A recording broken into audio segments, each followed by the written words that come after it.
ஜல்லிக்கட்டுக்கான அவசர சட்டம் குறித்து மக்கள் அஞ்ச தேவையில்லை என முதலமைச்சர் தெரிவித்துள்ளார். தமிழகத்தினுடைய நம்முடைய உரிமையான பாரம்பரியமான ஜல்லிக்கட்டு நடத்துகின்ற தடையை தமிழ்நாடு அரசினுடைய சட்டத்தின் மூலமாக இந்த தடை இப்பொழுது நீக்கப்பட்டு ஜல்லிக்கட்டு நடத்துவதற்குரிய சட்டத்தை நாம் இன்றைக்கு நிறைவேற்றியிருக்கிறோம். இது நிரந்தரமான சட்டம், தற்காலிகம் என்பதற்கு கேள்விக்கு இடமில்லை. இந்த சட்ட திருத்தத்திற்கு முழு வடிவம் கொடுப்பதற்கு வருகின்ற சட்டமன்ற கூட்டத்தொடரிலேயே சட்ட முன்வடிவு வரைவு கொண்டுவரப்பட்டு சட்டம் நிறைவேற்றப்படும் என்பதை தெரிவித்துக் கொள்கிறேன்.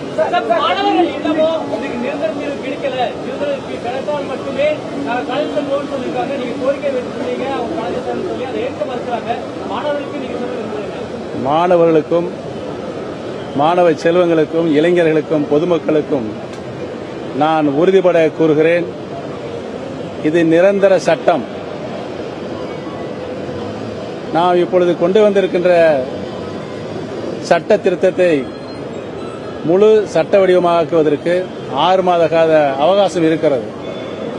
அதற்கெல்லாம் நாம் காத்திராமல் வருகின்ற சட்டமன்ற கூட்டத்தொடரிலேயே சட்ட முன்வடிவு வரைவு கொண்டுவரப்பட்டு சட்டம் உறுதியாக கொண்டுவரப்படும் என்பதை தெரிவித்துக் கொள்கிறேன்.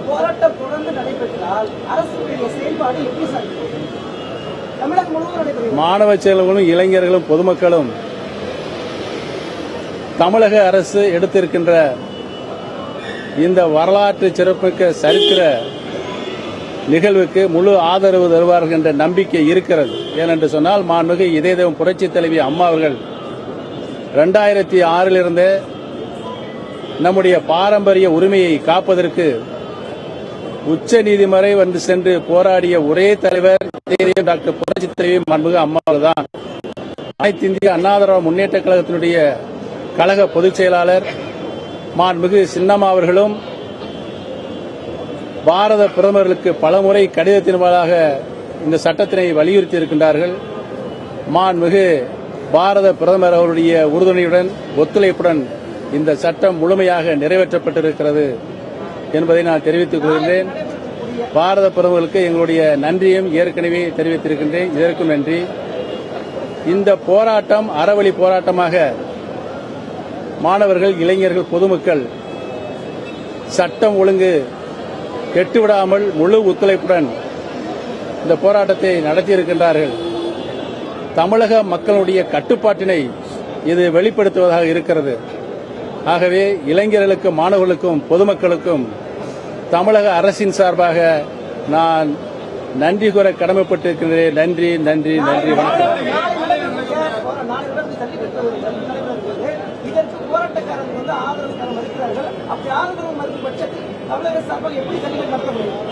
நாளை காளைகள் முழுமையாக அலங்காநல்லூர் வந்து சேரும். வாடிவாசல் திறக்கப்படும். வாடிவாசலிருந்து காளைகள் துள்ளி குதித்து வெளியே வரும் என்ற காட்சியை நீங்கள் காணப்போகிறீர்கள். தமிழகத்தில் பண்பாட்டை காப்பதற்கான நடவடிக்கைகளை மத்திய அரசு எடுக்கும் என்று பிரதமர் மோடி தெரிவித்துள்ளார். ட்விட்டரில் பதிவிட்டிருக்கும் அவர், தமிழக மக்களின் பண்பாட்டு எதிர்பார்ப்புகளை நிறைவேற்றும் வகையில் அரசு நடந்து கொள்ளும் என உறுதியளித்திருக்கிறார். தமிழகத்தின் முன்னேற்றத்தில் மத்திய அரசு முழு உறுதி பூண்டிருப்பதாக கூறியிருக்கும் மோடி, புதிய உச்சத்தை தமிழகம் எட்ட மாநில அரசோடு மத்திய அரசும் இணைந்து பணியாற்றும் என்றும் தெரிவித்திருக்கிறார்.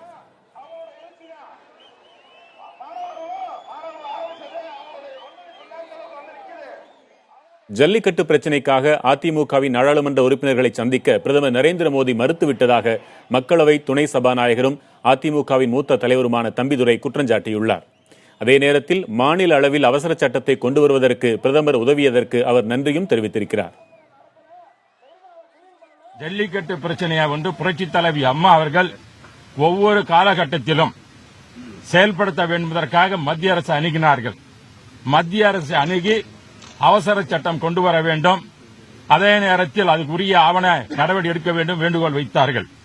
அதன் அடிப்படையில் பரிணாம வளர்ச்சி தான் புரட்சி தலைவி அம்மா உருவாக்கப்பட்ட அரசு, அம்மாவின் அரசு, அந்த அரசு வெற்றி கண்டு என்று இருக்கிறது.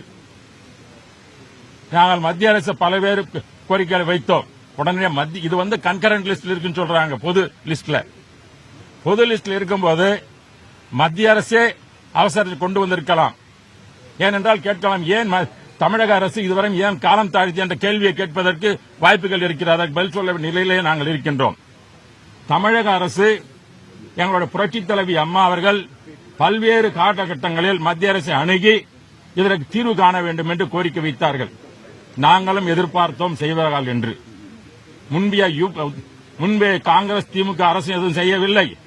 அதேபோல இப்பொழுது இருக்கின்ற பாரதிய ஜனதா அரசும் உடனடியாக தீர்வு காண எங்களுக்கு ஒத்துழைக்க தரவில்லை. அதன் காரணமாகத்தான் தமிழக அரசே, புரட்சித் தலைவி அரசே நேரடியாக தலையிட்டு இதை தீர்வு காணுவதற்காக இந்த அவசர சட்டத்தை கொண்டு வருவதற்கு நாங்கள் முடிவெடுத்துக் கொண்டிருக்கின்றோம். இந்த காலத்திலே நாம் ஒரு பெடரலிசம் சொல்றோம், கூட்டாட்சி தத்துவம் சொல்கின்றோம். கூட்டாட்சி தத்துவத்திலே இந்தியாவில் உள்ள அனைத்து மாநிலங்களுடைய உரிமைகளை பாதுகாக்கப்பட வேண்டும். அந்தந்த பகுதியில் மக்களுடைய கலாச்சாரத்தை பேணி காக்க வேண்டும், மொழியை காக்க வேண்டும்.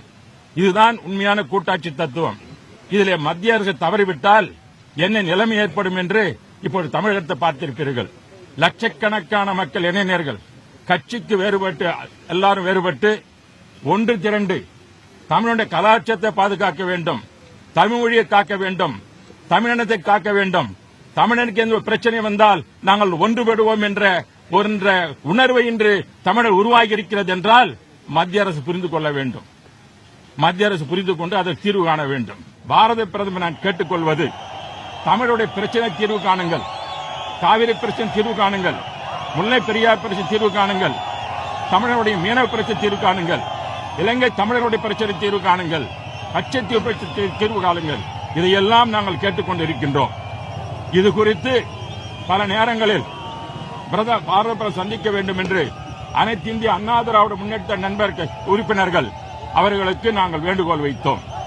முதல் ஆரம்ப கட்டத்திலே அவர் பொறுப்பேற்ற காலத்திலே எங்களுக்கு பல்வேறு காலகட்டங்கள் அவர்கள் சந்திப்பதற்கு வாய்ப்புகள் கிடைத்தது. ஆனால் கடந்த ஒரு ஆண்டு காலமாக ஒரு பிரச்சனையை நாங்கள் எழுப்பினால் பாரதமர் சந்திக்க முடியாத நிலையிலே இருக்கின்றோம். நாங்கள் அவர்கள் வேண்டுகோள் கொண்டு முடிந்து கூட ஜல்லிக்கட்டு பிரச்சனை பேசுவதற்காக பாரதமர் சந்திக்க வந்தோம். எங்கள் சந்திக்க இயலவில்லை.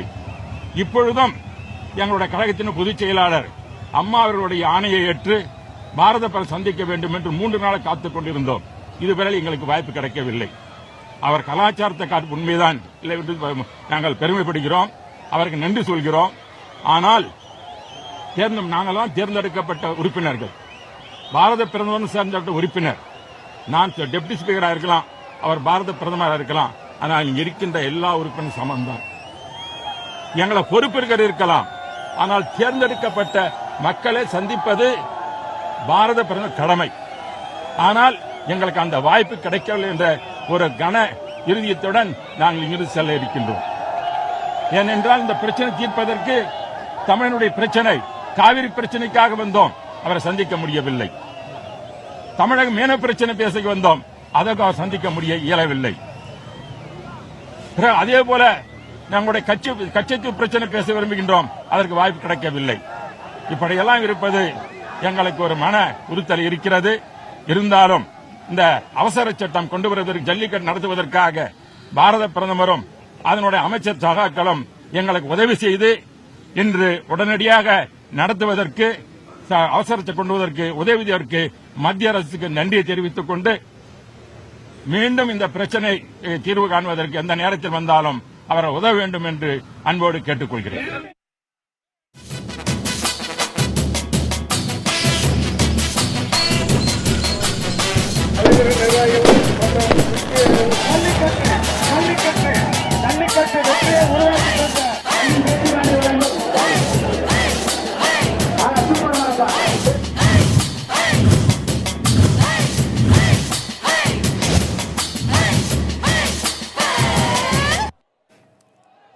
ஜல்லிக்கட்டு நல பாதுகாப்பு சங்க நிறுவனர் பேராசிரியர் அம்பலத்தரசு, வீர விளையாட்டு பாதுகாப்பு கழகத்தின் தலைவர் ராஜேஷ் 2 பேருமே இருக்கிறீங்க. நாடாளுமன்றத்தின் துணை சபாநாயகர் தம்பிதுரை ஒரு வீர உரையாற்றினார்னே நம்ம சொல்லலாம்.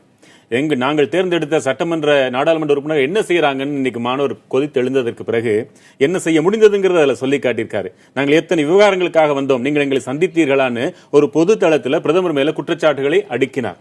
பிரதமர் என்பவர் இதெல்லாம் காது கொடுத்து நாம் சொன்னால் கேட்கவில்லை என்றால் அது வேறு. ஒரு நாடாளுமன்றத்தின் துணை சபாநாயகர் சொல்கிறார் என்றால் அது இன்றைக்கு இந்தியாவெங்கும் அது தெரிகிறது. சரி, ஒரு ஐயம் எனக்கு ராஜேஷ், இந்த அவசர சட்டம், இந்த விலக்கு இதெல்லாம் தமிழகத்திற்கு மட்டும்தான். தமிழகம் கொண்டாட போகிறது உறுதி. ஆனால் இது கர்நாடகத்திற்கோ பிற மாநிலங்களுக்கோ இது செல்லாது. அப்படித்தானே? இப்ப அவர்கள் வேண்டும் என்றால் அவர்கள் தமிழர்களின் உணர்வுகளை போன்ற உணர்வுகளை பெற வேண்டும், போராட கற்றுக்கொள்ள வேண்டும், இந்த அழகிய தமிழை கற்றுக்கொள்வதை போல உணர்வையும் கற்றுக்கொள்ள. அப்படித்தானா? கண்டிப்பா நம்ம இந்த விலக்கு நமக்கு மட்டும்தான். இந்த விலக்கு ஒன்லி அப்ளிகபிள் ஃபார் தமிழ்நாடு. தமிழ்நாட்டில் மட்டும்தான் இதுக்கு அவசர சட்டம் பிறப்பிச்சிருக்காங்க. தமிழ்நாட்டில் மட்டும்தான் இந்த காளைகளை வச்சு ஜல்லிக்கட்டு பண்ணிக்கலாம்னு கேட்டிருக்காங்க. கர்நாடகால ஒரு டைப்பா பண்றாங்க, மகாராஷ்டிரால ஒரு டைப்பா பண்றாங்க. ஸோ அங்க எல்லாமே காளைகள் பயன்படுத்தப்படுகிறது. ஜல்லிக்கட்டுல 2014 அந்த உச்சநீதிமன்ற தீர்ப்புல எல்லாத்தையும் மென்ஷன் பண்ணியிருக்காங்க. மகாராஷ்டிரா நடக்கிற ஃபெஸ்டிவல், கர்நாடகா நடக்கிற ஃபெஸ்டிவல், கேரளாவில் நடக்கிறது எல்லாத்தையும் சேர்த்து தான் தடை போட்டிருக்காங்க. பட் தமிழ்நாடுக்கு மட்டும் எக்ஸம்ஷன், அது ஃபார் ஆர்டினன்ஸ், அதனால கொடுத்துருக்குறாங்க. அது நாளைக்கு மேபி இதோட இந்த தமிழ்நாட்டோட நம்ம தமிழ் மக்களோட உணர்வு, தமிழ் மக்களோட கொந்தளிப்பை பார்த்து அது கர்நாடகாவுக்கு தாவலாம், கர்நாடகாவிலேருந்து ஆந்திராவுக்கு தாவலாம், மகாராஷ்டிராவுக்கு தாகலாம். அது அந்தந்த ஸ்டேட்டை பொறுத்து அவங்க எப்படி இதை எடுத்து கொண்டு போகிறாங்கன்னு தெரியல. பட் ஆனால் விலக்கு ஜல்லிக்கட்டு காளை அந்த பெர்ஃபார்மிங் அனிமல்ஸ் லிஸ்ட்டில் இருக்க புல்லோட விலக்கு தமிழ்நாட்டுக்கு இந்த ஜல்லிக்கட்டுக்காண்டி ஸ்டேட் கவர்மெண்ட் போட்ட ஆர்டினன்ஸ்க்காண்டி மட்டும் தமிழ்நாடுக்கு மட்டும்தான் இது அப்ளிகபிள். 1000 பேர் எதிர்த்தாலும் கூட திராவிடத்தின் வேர் என்பது வித்து என்பது தமிழகம் தானே. 1000 முறை ஒரு சகோதர சண்டைகள் இருந்தாலும் கூட இங்கிருந்து தானே அங்க இந்த நெருப்பு பரவட்டுமே. நல்லது. ரெண்டாவது ஒரு நம்பிக்கைக்கு என்ன வாய்ப்புன்னு சொன்னா, எதிரியா இருக்கக்கூடிய பீட்டா, அதே மாதிரி அனிமல் வெல்ஃபேர் போர்டு, இது ரெண்டுமே என்ன சொல்றாங்கன்னா, முன்னே இவங்க இந்த காளைக்கு விதிவிலக்கு மட்டும் கொடுத்தா நீக்கிடல, அது சட்டத்தினுடைய குறைகள் இருந்தது, நாங்கள் நீதிமன்றத்தை அணுக முடிஞ்சது. ஆனால் சட்ட நுணுக்கத்தோடு முறைப்படி செய்வதனால போவதற்கு வாய்ப்பில்லை என்று அவர்களை எதிரிகளை சொல்கின்ற பொழுது நாம் ஓரளவு நம்பலாம் தானே. சரி, ஒரு பக்கம் இந்த சட்ட ரீதியான போராட்டங்கள்லாம் பண்ணிட்டே இருந்தீங்க உங்களை மாதிரி பெரியவங்க. ஆனா உங்களுக்கு இப்படி ஒரு போராட்டமும் சேர்ந்து துணை நிற்க வேண்டிய அவசியத்தை உணர்ந்திருந்தீங்களா? என்ன கேட்டா, பீட்டாவுக்கு இவ்வளவு பெரிய போராட்டம் நடத்திலாம் சட்டம் அவங்க போகல. இந்த அளவுக்கு போராட்டம் இருந்துச்சுன்னா இவ்வளவு விளக்கம் வருமா? செஞ்சு பாருங்க. அப்ப இது மிக அவசியமான இருக்கக்கூடிய குறைகள் அத்தனையுமே இந்த போராட்டத்து வாயில வெளிப்பட்டுருச்சு. நீங்க ஒருத்த அமைதியா இருக்கான்னு சொன்னா அவனிடத்துல உள்ளந்தங்கமா ஒரு சொன்னா அந்த என்மிட்டி இருந்துகிட்டே இருக்கும். இது நம்ம காலக்கடந்து இருக்கக்கூடிய அத்தனையுமே கொட்டி அவ்வளவு அந்த விளக்கம் வந்துருச்சு. 6-7 நாளைக்குள்ள எல்லாமே என்னென்ன குறைகள் என்பது போல வெளிப்படுத்தி ஆயிடுச்சு. அந்த அளவுக்கு வெளிப்படுத்த உலகமெங்கும், உலக தமிழர்களுக்கு மற்றவங்களுக்குமே இப்போ வெளிப்படுத்தியாச்சு. இனி அதுக்கு மேல இருக்கக்கூடிய ஒரு வாய்ப்பே கிடையாது. இந்த நல்ல தருணத்துல இந்த சட்ட பிரச்சனைகளை பத்தி எவ்வளவு நம்ம பேசிட்டே இருக்கோம். கண்டரமாணி கையாகிட்டையும் சட்ட பிரச்சனைகளை பத்தி பேசலாம், வழக்கறிஞரும் கூட தான். இருந்தாலும் அங்க உங்க ஊரு அந்த சல்லிக்கட்டு, அந்த மஞ்சு விரட்டை பத்தி இப்ப உங்கள்கிட்ட கேட்கலன்னா வேற எப்ப கேட்க முடியும்? நீங்க மாடு பிடிச்சது உண்டா? சிறு பிள்ளையில பிடிச்சிருக்கேன். நான் கல்லூரி பேராசிரியர் காலத்துல மாடு அனுப்புனதை தவிர நான் மாடுக்கு போறதில்லை. நான் பிடிச்சிருக்கேன். நானே மாடு இறங்கி விரட்டி பிடிச்சிருக்கேன். இந்த இது ஹைஸ்கூல் லெவல்ல நான் மாடு பிடிச்சிருக்கேன். முன்னெல்லாம் அந்த மாடு பிடிக்கிறதுக்கும் திருமணத்துக்கும் தொடர்பு உண்டுன்னு சொல்லுவாங்களே, அப்படி இருந்தது உண்மை. என்ன கேட்டீங்கன்னா ஒன்று வச்சுக்கோங்க, நம்ம ஒரு பிள்ளை மாதிரி வளர்க்குறோம் இல்லையா, அந்த குழந்தை மாதிரி வளர்க்குறோம். அது தப்பி குதிச்சு வர்றது சமயத்தை முட்டை போக நான் பண்ணுறோம். நம்மளை அப்படி குத்துற மாதிரி கூட்டு நம்ம வளையிற பண்ணுறோம். அதே மாதிரி மற்றவங்க பிடிக்க வர குத்துச்சுன்னா நம்ம மகிழ்ச்சியாக இருக்கான்னு, அவன் பிடிக்க முடியலைங்கிறது, நம்ம காலமாட பிடிக்க முடியாத அளவுக்கு அது திமிரிக்கிட்டு போகுதுங்கிறது நம்மளுக்கு உள்ளூரவே ஒரு நம்பிக்கை இருக்கும். இப்போ பிள்ளை போய் குத்துனா அவன் பண்ணானா, இவன் குத்தி விழுந்துட்டான்னா நம்ம பிள்ளை ஜெயிச்சுன்னு எண்ணம் வருது இல்லையா, அது பிள்ளையாத்தானே கருதுனா. அதனால அந்த எண்ண உணர்வு மகிழ்ச்சி நிச்சயமாக இருக்கும். ஆகையினால இந்த அளவுக்கு மாடு இப்போ பிடிபட முடியாத அளவுக்கு செயல்படுதுன்னு சொன்னால் மகிழ்ச்சி தன்னால் வரும். அது மட்டும் இல்லை, இந்த மாட்டினுடைய மதிப்பு கூடிக்கிட்டு போகுது. இந்த மாடு கூடி மதிப்பு கூடுகின்ற பொழுது உண்மையிலே இந்த விவசாயி என்ன பண்ணுறான்னா ஸ்டட்புளுக்கு தான் வளர்க்குறான். அது இது காலப்போக்கில் வளர்ந்து வருகிற பொழுது மஞ்சு விரட்டை தேடி மீறி வர்ற போது நல்ல ஸ்டெமினா இருக்குங்கிற நம்ம புரிஞ்சு காமிக்குது. அப்போ இது நல்ல புல் அப்படின்னு சொல்லி இதில் இனவிருத்திக்கு பொருத்தமானதுங்கிறது, அது போக விலைவாசியும் கூடுகிறது. இந்த கேளிக்கைகளையும் விளையாட்டுகளையும் திமிரி ஜெயிக்குது என்ற ஒரு பேரும் புகழும் வருது. இன்னாருடைய மாடப்பா, அந்த வட்ட மாடு இன்னாருடைய மாடுன்னு சொல்ற போது அந்த குடும்பத்தினுடைய பேரும் வருது. நம்ம பிள்ளைகள் வந்து இன்னார் குடும்பம் சொல்ற போது பெருமைப்படுகிற போல இந்த மாற்றுக்காரங்க வீடு அப்படின்னு சொல்லக்கூடிய அளவுக்கு அடையாளம் காமிக்கக்கூடிய அளவுக்கு பெருமை தேடி தருகிறது அவனுக்கு எவ்வளவு ஆனந்தமா இருக்கும். அன்னைக்கு பேச்சுவார்த்தைக்கு போயிட்டு வந்த இளைஞர்கள் சொன்னாங்க, நம்ம முதலமைச்சர் பன்னீர்செல்வம் அவர் வீட்டுல அவ்வளவு மாடுகளை அப்படி வளர்க்கிறாருன்னு சொன்னாங்க. நீங்க மாடுகள் வளர்த்துட்டு இருக்கீங்களா? ஜல்லிக்கட்டு மாடு வளர்க்குறீங்களா? வளர்த்து இப்ப விட்டுட்டேன். எங்க வீட்டுல மாடு எல்லாம் இருந்ததே கிடையாது. உங்க அனுபவம்லாம் என்ன? நம்ம கிட்ட ஆக்சுவலாக இந்த தருணத்தில் ஒரு முக்கியமான கருத்தை நான் அந்த இடத்துல பதிவு பண்ணி ஆகணும்.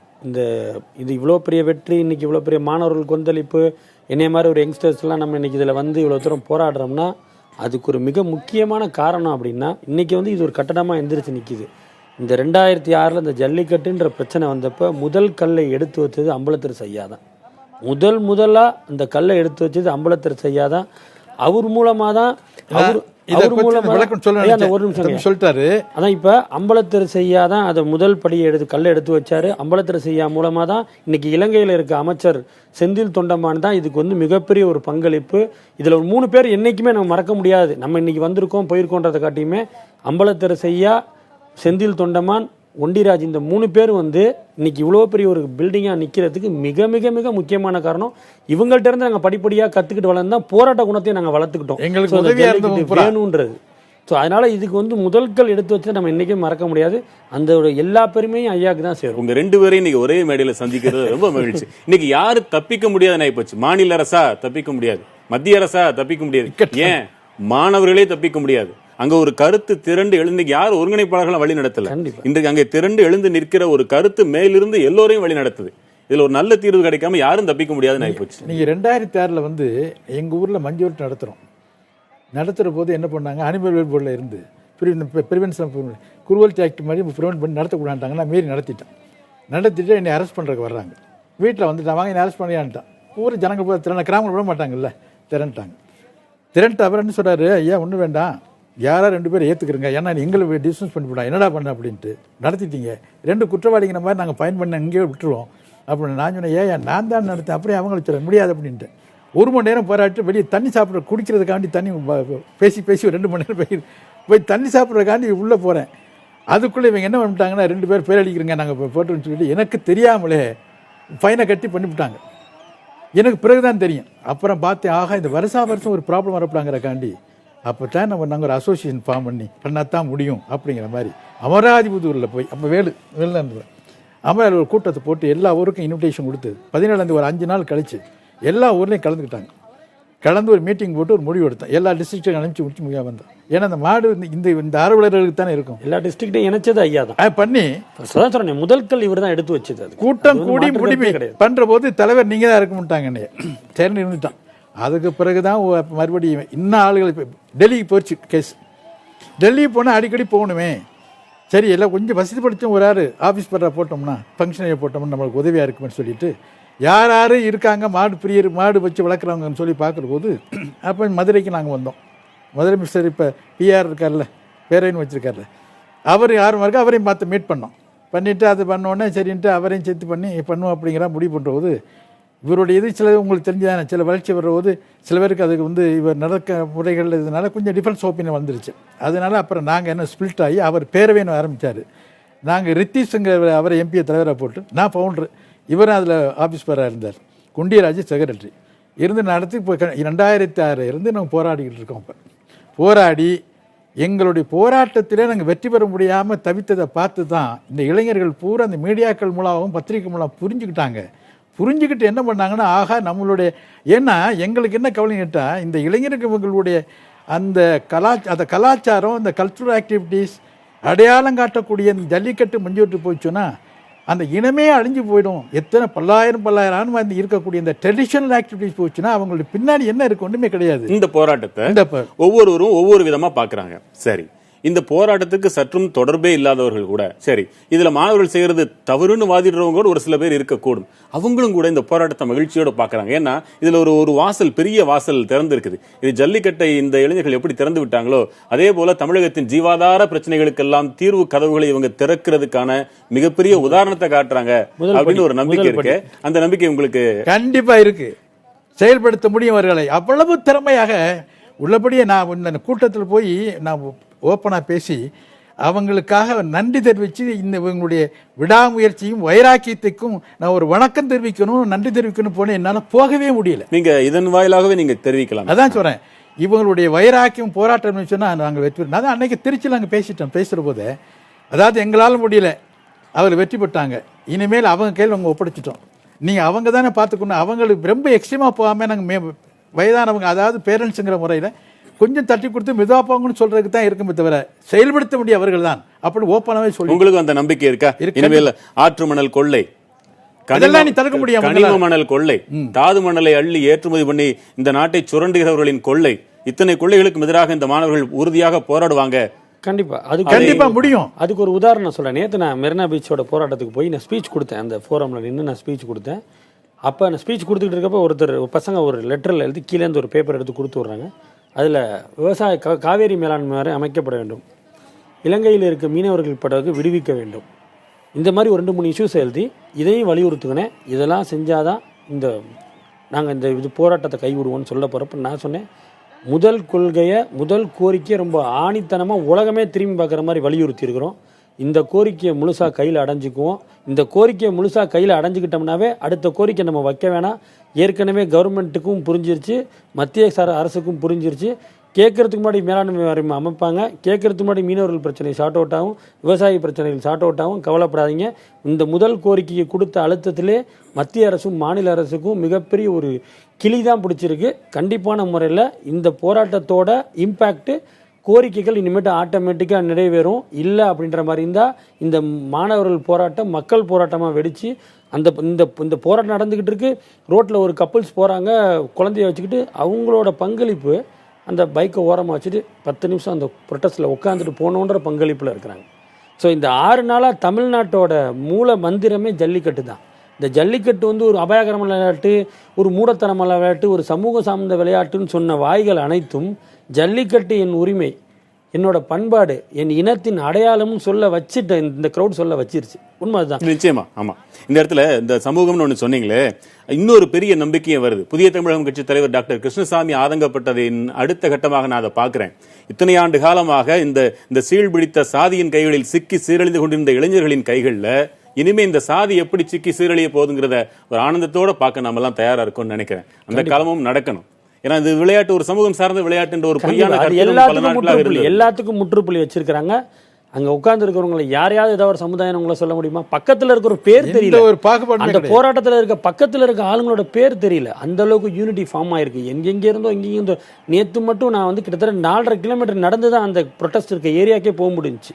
கிட்டத்தட்ட நேற்று மட்டும் ஒரு 10 லட்சம் பேர், குழந்தைங்க, யாரு, எல்லா வாயிலையும் நான் கேட்ட ஒரே முழக்கம் வீவான் ஜல்லிக்கட்டு, வீவான் ஜல்லிக்கட்டு. அவங்களோட ஸ்லோகன் தெரிஞ்சு இங்கிலீஷ் சொல்றாங்க, மற்றவங்க எல்லாம் பீட்டாவை தடை செய், ஜல்லிக்கட்டு, ஜல்லிக்கட்டின் உரிமை, ஜல்லிக்கட்டு. இது மட்டும்தான் அந்த மெரினா பீச்சே கொந்தளிச்சு. நான் கூட அந்த ஸ்பீச்சில் ஒரு முக்கியமான ஒரு வார்த்தை சொன்னேன். தமிழர்களுக்குன்னு ஒரு அடையாளம் இருக்கு, அது வரலாறுல இடம் பிடிச்சிருக்கு. அந்த வரலாறுக்கு உண்டான அடையாளங்கள் எல்லாம் தமிழ்நாட்டில் இருக்கும். கண்டிப்பா இந்த மெரினா பீச் தமிழக வரலாற்றில் ஒரு அடையாள சின்னமா பிற்பகுதியில் வரலாறுல நம்மளுக்கு பின்னாடி இருக்க சந்ததிகள் பார்ப்பாங்க. இந்த மாதிரி ஒரு போராட்டத்தை இனிமேட்டு சந்திக்கவும் முடியாது. இந்த ஒரு கிளர்ச்சி இந்த மெரினா பீச் சந்திருக்காது. தமிழகத்தின் வரலாற்று சின்னமா இந்த மெரினா பீச் கண்டிப்பா வரும். வாடி வாசலை தான் இளைஞர்கள் தங்களோட வசந்த வாசலா பாக்குறாங்க. காளைகளை கட்டவிழ்க்க மறுக்கிறார்கள் என்ற ஆதங்கத்தில் சில நேரங்களில் அவர்கள் சொற்கள் கொஞ்சம் கட்டவிழ்ந்து வந்தன. அதை நம்ம பார்த்தோம். ஆனால் இவ்வளவு 25 லட்சம் பேர், 50 லட்சம், கண்ணுக்கு தெரியாம எத்தனை ஊர்கள், எவ்வளவு பேர், ஏறத்தாழ 1 கோடி இளைஞர்கள், கண்டிப்பா ஒரு குடும்பத்துக்கு 5 பேர் என்று 6 பேர் தமிழகமே போராடி கொண்டிருக்கிறது. இனிமேல் தமிழகத்தில் ஒரு சாதி ரீதியான பிரச்சனை ஒன்றில் ஏதோ ஒரு சில இளைஞர்கள் ஈடுபட்டாலும் கூட அது இந்த ஒட்டுமொத்த இளைஞர் சமுதாயத்திற்கும் அவமானம் என்பதை ஒவ்வொரு இளைஞனும் ஒப்புக்கொண்டுதான். அதுக்கு உதாரணம் தான் இதெல்லாம். கண்டிப்பா இனிமேல் அவற்றுக்கெல்லாம் சேர்த்து ஒரு முற்றுப்புள்ளி வைப்பதாக. சார் அது மட்டும் இல்லை சார், இன்னைக்கு அந்நிய நாடுகள் இருக்க வாழ அத்தனை பேருமே எந்தெந்த ஒரு அமெரிக்காவிலேருந்து ஒரு 4 டேஸ்க்கு முன்னாடி 4 நாளைக்கு முன்னாடி எனக்கு இப்போ கேட்குறாங்க அமெரிக்காவிலேருந்து. நான் சில வழக்கங்கள் சொன்னேன். நான் சொன்னேன், எக்ஸ்ட்ரீமாக போய் நீங்கள் அங்கே சம்பாதிக்க போயிருக்கீங்க, அங்கே போய் இந்த மார்க்கெட் கொண்டு பண்ணுறாங்க, மாடுகளை அனுப்புறீங்க, அது கூடாது, இனத்தை அழிக்கிறாங்க கூடாதுன்னு பேச அவன் அது பண்ணிடுவான். எங்களுடைய இனத்தை பெருக்கணும், அதாவது எங்கள் மாடுகள் அழிஞ்சிடக்கூடாது, அதுக்காக நாங்கள் போராடிக்கிட்டு இருக்கோம். 2வது, இந்த நல்ல மாடுகள் அழிஞ்சு போச்சுன்னா எங்களுக்கு அந்த உள்ளபடி அது கிடைக்கக்கூடிய அந்த நல்ல பால், நல்ல உடல் ஹெல்த்தியாக இருக்கக்கூடிய அந்த இதெல்லாம் வாய்ப்பெல்லாம் போயிடும். அதை அழிக்காமல் பார்க்குறது தான் போகிறாங்க. அப்படி மாற்றி பண்ணிக்கிறீங்க, நேக்காக பண்ணிக்கிறீங்க. நான் ஒரு பிழைக்கப்படுற இடத்துல அவங்க திரும்ப உங்களுக்கு இதாக ஏற்படாது, ஆண்டகனைஸ் பண்ணிடாதீங்க அப்படின்னு அட்வைஸ் பண்ணேன். நாளைக்கு நாளைக்கு பெரிய போராட்டாங்க. மகிழ்ச்சி. 1-2 செய்திகளை சொல்லிட்டு மீண்டும் வரேன் உங்கள்கிட்ட. மதுரையில் நாளை ஜல்லிக்கட்டு நடத்துவதற்கான நடவடிக்கைகளை மாவட்ட நிர்வாகம் மேற்கொண்டுள்ளது. மாவட்ட ஆட்சியர் கூறிய தகவல்களை பார்க்கலாம். பணிகளை நடக்க விடாம தடுத்து நிறுத்திட்டாங்க. அதுக்கடுத்து அடுத்த கட்ட பணிகள் எப்படி சார் இருக்கும்? நம்ம என்னென்ன எக்ஸாமின் பண்ணுறோம், இப்போ தான் பார்க்குறோம். Definitely will examine. தமிழக அரசு தமிழக மக்களுடைய கோரிக்கை நடைபெற்றது ஜல்லிக்கட்டு நடத்தணும் தான். அதுக்கு தடுத்து நிறுத்தணும்னு கரெக்ட் இல்லை. ஏன்னா எல்லாரும் ஒட்டுமொத்த தமிழகத்தினுடைய கோரிக்கை நடைபெற்றது அரசு நடக்கணும்னு நடவடிக்கை எடுத்துகிட்டே இருக்கிறார்கள். இந்த ஊர் மக்களும் நடத்தணும்னு தான் சொல்லிட்டே இருக்கிறார்கள். இந்த ஊரினுடைய ஜல்லிக்கட்டு நிர்வாக குழு உறுப்பினர்களும் அதே சொல்லிட்டே இருக்கிறார்கள். இந்த இளைஞர்கள் அவருடைய என்ன உணர்வு வந்து ஃபர்தரா ஜல்லிக்கட்டு நடத்துறது. ஜல்லிக்கட்டுக்கான தடைகள் எல்லாம் நீங்கிவிட்டதாக முதலமைச்சர் ஓ பன்னீர்செல்வம் தெரிவித்திருக்கிறார். அவர் வெளியிட்டுள்ள அறிக்கையில் ஜல்லிக்கட்டு விவகாரத்துக்கு தீர்வு காண மேற்கொள்ளப்பட்ட நடவடிக்கைகள் குறித்தெல்லாம் பட்டியலிட்டுள்ளார். இதற்கு தீர்வு காணும் வகையில் மத்திய அரசின் மிருகவதை தடுப்புச் சட்டத்தில் திருத்தத்தை கொண்டு வந்து அதை அவசர சட்டமாக பிறப்பிக்க டெல்லியில் தமது தலைமையில் நடைபெற்ற ஆலோசனைக் கூட்டத்தில் முடிவு செய்யப்பட்டதாக கூறியிருக்கிறார். இதற்கு மத்திய அரசின் பரிந்துரைகள் பெறப்பட்டு குடியரசுத் தலைவரின் ஒப்புதல் பெறப்பட்டதாகவும் அவர் குறிப்பிட்டுள்ளார். குடியரசுத் தலைவரால் ஒப்புதல் அளிக்கப்பட்ட மிருகவதை தடுப்புச் சட்டத்திற்கான மாநில அரசின் சட்ட திருத்தத்திற்கு தமிழக ஆளுநர் வித்யாசாகர் ராவும் இன்று ஒப்புதல் அளித்ததாக ஓ பன்னீர்செல்வம் தெரிவித்துள்ளார். இதன் மூலம் ஜல்லிக்கட்டுக்கான அனைத்து தடைகளும் நீக்கப்பட்டு ஜல்லிக்கட்டு காளைகளின் தடைகள் அவிழ்க்கப்பட்டு விட்டன. அரசமைப்பு சட்டப்படி இந்த அவசர சட்டத்துக்கு மாற்றாக சட்ட முன் வடிவை வரும் 23ஆம் தேதி தொடங்க உள்ள சட்டப்பேரவை கூட்டத்தொடரிலேயே தாக்கல் செய்து அது நிறைவேற்றவும் படும் என்றும் அவர் தெரிவித்திருக்கிறார். ஜல்லிக்கட்டுக்கான தடைகள் நீக்கப்பட்டுள்ளதால் அலங்காநல்லூரிலும் மாநிலத்தின் ஏனைய பகுதிகளிலும் நாளையே ஜல்லிக்கட்டு நிகழ்ச்சிகள் நடைபெறும் என்றும் அவர் அறிக்கையில் குறிப்பிட்டுள்ளார்.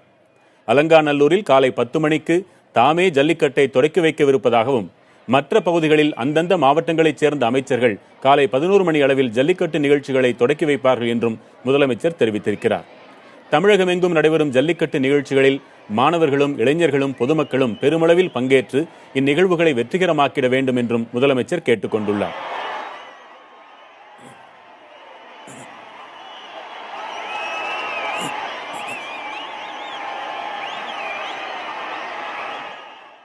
தமிழர்களின் பண்டைய பண்பாடு, நாகரிகம் ஆகியவற்றை பிரதிபலிக்கும் ஜல்லிக்கட்டு 2006ஆம் ஆண்டு முதலே பல்வேறு தடைகளை கடந்து வந்துள்ளது. விரிவாக பார்க்கலாம். 2006ஆம் ஆண்டு முதல் அவ்வப்போது உச்சநீதிமன்றம் வழங்கிய ஆணைகளின் அடிப்படையில் ஜல்லிக்கட்டு நடைபெற்றே வந்தது. 2011ஆம் ஆண்டு ஜனவரி மாதம் விலங்குகளுக்கு இழைக்கப்படும் தீங்கினை தடுத்தல் சட்டப்பிரிவு 22 கீழ் காளைகளையும் சேர்த்து மத்தியில் ஆண்ட காங்கிரஸ் அரசு அறிவிக்கையை வெளியிட்டது. அதன் அடிப்படையில் 7/5/2014 அன்று தமிழகத்தில் ஜல்லிக்கட்டை நடத்த உச்சநீதிமன்றம் தடையை பிறப்பித்தது. அதையடுத்து தமிழக அரசு 2014ஆம் ஆண்டு மே மாதம் மறு ஆய்வு மனுவை தாக்கல் செய்தது. அந்த மறு ஆய்வு மனுவை உச்சநீதிமன்றம் 16/11/2016 அன்று தள்ளுபடி செய்தது. இதனிடையே கடந்த ஆண்டு ஜனவரி 7ஆம் தேதி காளைகள் என்பது காட்சிப்படுத்தப்படும் விலங்குகள் பட்டியலில் தொடர்ந்து இருந்தாலும் ஜல்லிக்கட்டு நடத்த காப்புரிமை தந்து மத்திய அரசு அறிவிக்கையை வெளியிட்டது. ஒரு சில அமைப்புகள் இந்த அறிவிக்கைக்கு எதிராக உச்சநீதிமன்றத்தில் மனு தாக்கல் செய்ததை அடுத்து அதே ஆண்டு ஜனவரி 12ஆம் தேதி தடை விதிக்கப்பட்டது. இவ்விரு காரணங்களால் 2015 மற்றும் 16ஆம் ஆண்டுகளில் ஜல்லிக்கட்டு நடத்தப்படவில்லை. இதையடுத்து தமிழகம் முழுவதும் இளைஞர்கள், மாணவர்கள், பெண்கள் என திரளாக வந்து போராட்டத்தில் ஈடுபட்டதை தொடர்ந்து தற்போது தமிழக அரசே அவசர சட்டத்தை கொண்டு வந்து ஜல்லிக்கட்டு வெற்றிகரமாக நடத்தப்பட உள்ளது.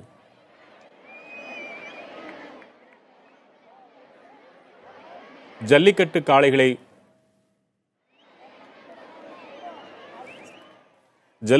காளைகளை வளர்ப்போர் குறித்து அவர்களுக்கு எவ்வளவு அதை குழந்தைகளைப் போல வளர்க்கிறார்கள் என்பதையெல்லாம் நமது விருந்தினர் சொல்லிக் கொண்டிருந்து அதை நாம் தொடர்ந்து கேட்கலாம். ஐயா, சொல்லுங்க.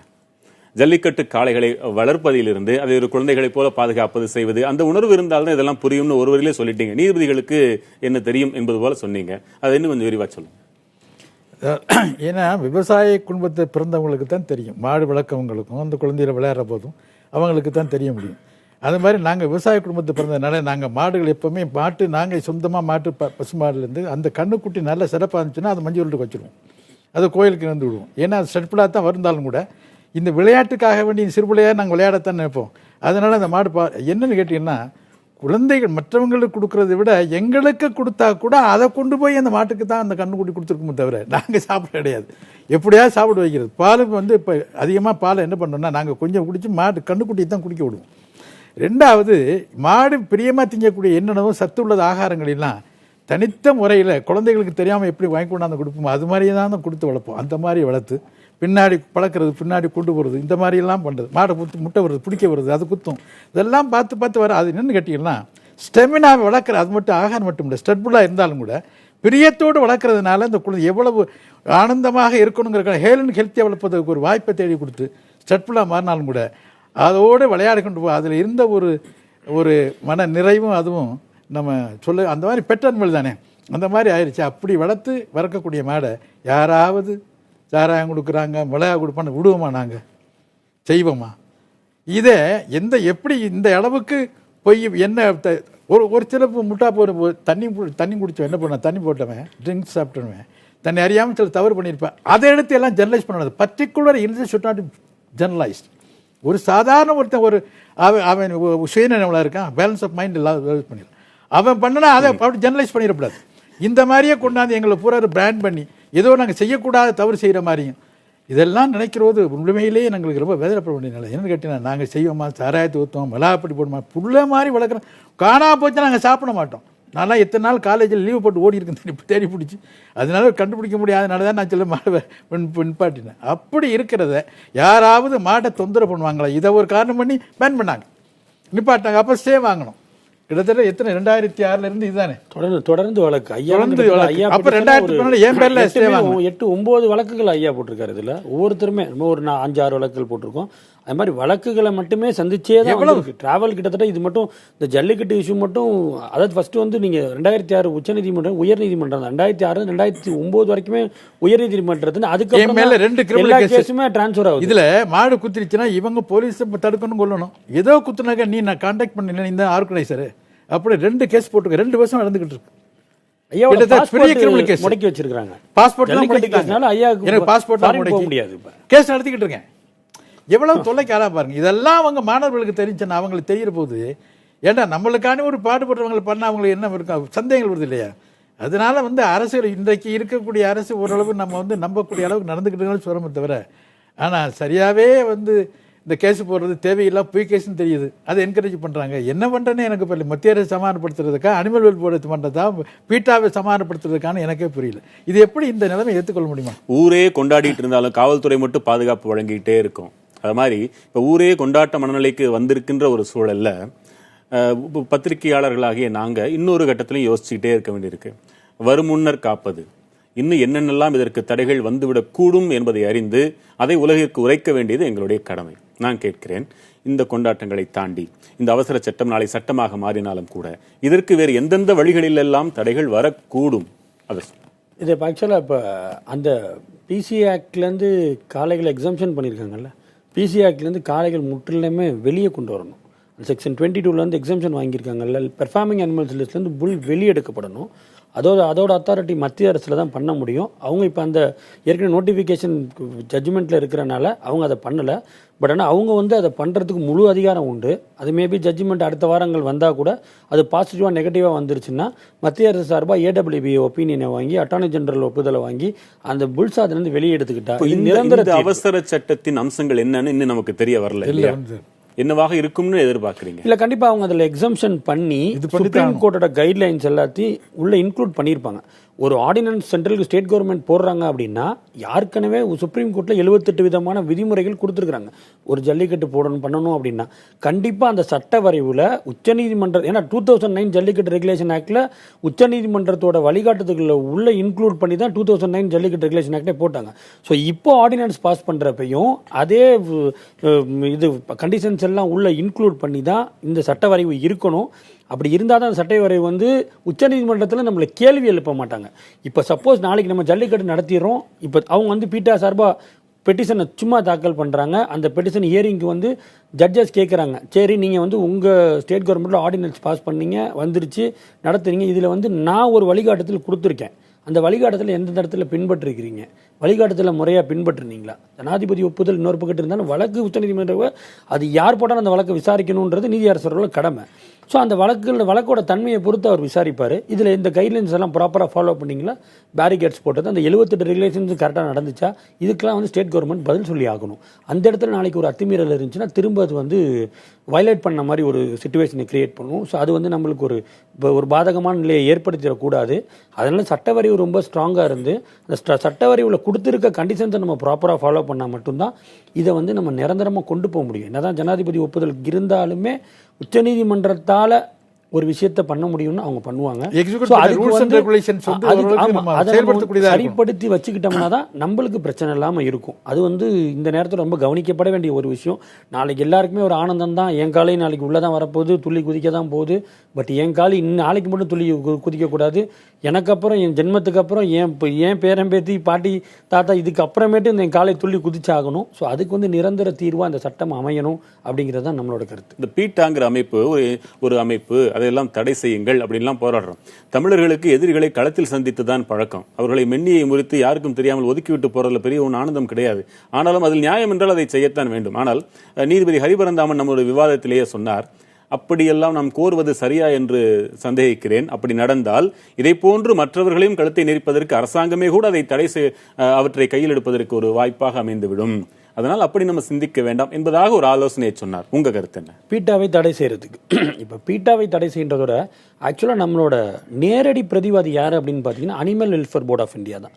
மத்திய சுற்றுச்சூழல் மற்றும் வனத்துறை அமைச்சகத்துக்கு கீழே இயங்குற animal welfare board of India தான் நம்மளோட நேரடி எதிர்வாதி. இவங்கெல்லாம் அதோட பார்ட்டிஸ் தான். இப்போ இந்த நோட்டிஃபிகேஷனுக்கு ஸ்டேக்கு போனதில் ஏடபிள்யூபிஐ தான் போயிருக்கிறாங்க. அதனால தான் ஏடபிள்யூபிஐட்ட திரும்ப ஒரு நோட்டீஸ் ஒன்று அனுப்புனாங்க. என்வைரான்மெண்ட் மினிஸ்ட்ரியிலேருந்து ஒரு நோட்டீஸ் அனுப்புனாங்க.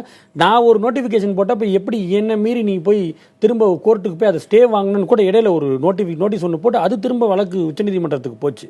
ஸோ அதனால என்னன்னா நம்மளோட நேரடி எதிர் பிரதிவாதி அவங்க தான். பட் இவங்களுக்கு behind the screen full funding unauthorised ஒரு என்ஜிஓவா செயல்படுறது பீட்டா. அதாவது ஏடபிள்யூபியை கண்ட்ரோல் பண்றதுக்கு என்வைரான்மெண்ட் மினிஸ்டர் இருக்காங்க. பட் பீட்டாவை கண்ட்ரோல் பண்றதுக்கு அவங்க தான் எல்லாமே. அவங்க ஒரு என்ஜிஓஸ். அவங்க ஸ்டாச்சுட்டரி பாடி. Animal welfare board central government இருந்தாலும் ஸ்டாச்சுட்டரி பாடி. அவங்களுடைய கன்சென்ட் இல்லாமல் இவங்க செய்ய முடியாது, ஆர்டர் போட முடியாது. You cannot command those people even though actually belong to this department. They cannot do it. ஏன்னா வித் கன்சென்ட் அவங்க அது ஆட்டோமேட்டிக் அவங்களுடைய இது டிஸ்கிரிப்ஷன் அவங்களுக்கு உண்டு. அவங்களை ஓவர்லுக் பண்ணி செய்ய முடியாது, கமாண்ட் பண்ண முடியாது. You cannot declare term to that government, I mean that body, statutory பாடி. இதனால தான் அவங்க என்ன பண்ணுறா ஈஸியாக அவங்கள சப்போர்ட்டை வாங்கிக்கிட்டு நம்மளுக்கு ஏகன்ஸாக இருக்காங்க. நம்மளுடைய கவர்மெண்ட்டினுடைய கண்ட்ரோல் இருக்கக்கூடிய அனிமல் வெல்ஃபேர் போர்டும் பிசிஏ, அதாவது prevention of cruelty to animal, அந்த டிபார்ட்மெண்ட்டு சென்ட்ரல் கவர்மெண்ட்டினுடைய கண்ட்ரோல் இருந்தால் என்விரான்மெண்ட்டில் இருந்தாலும் கூட ஸ்டாச்சுட்டரி பாடி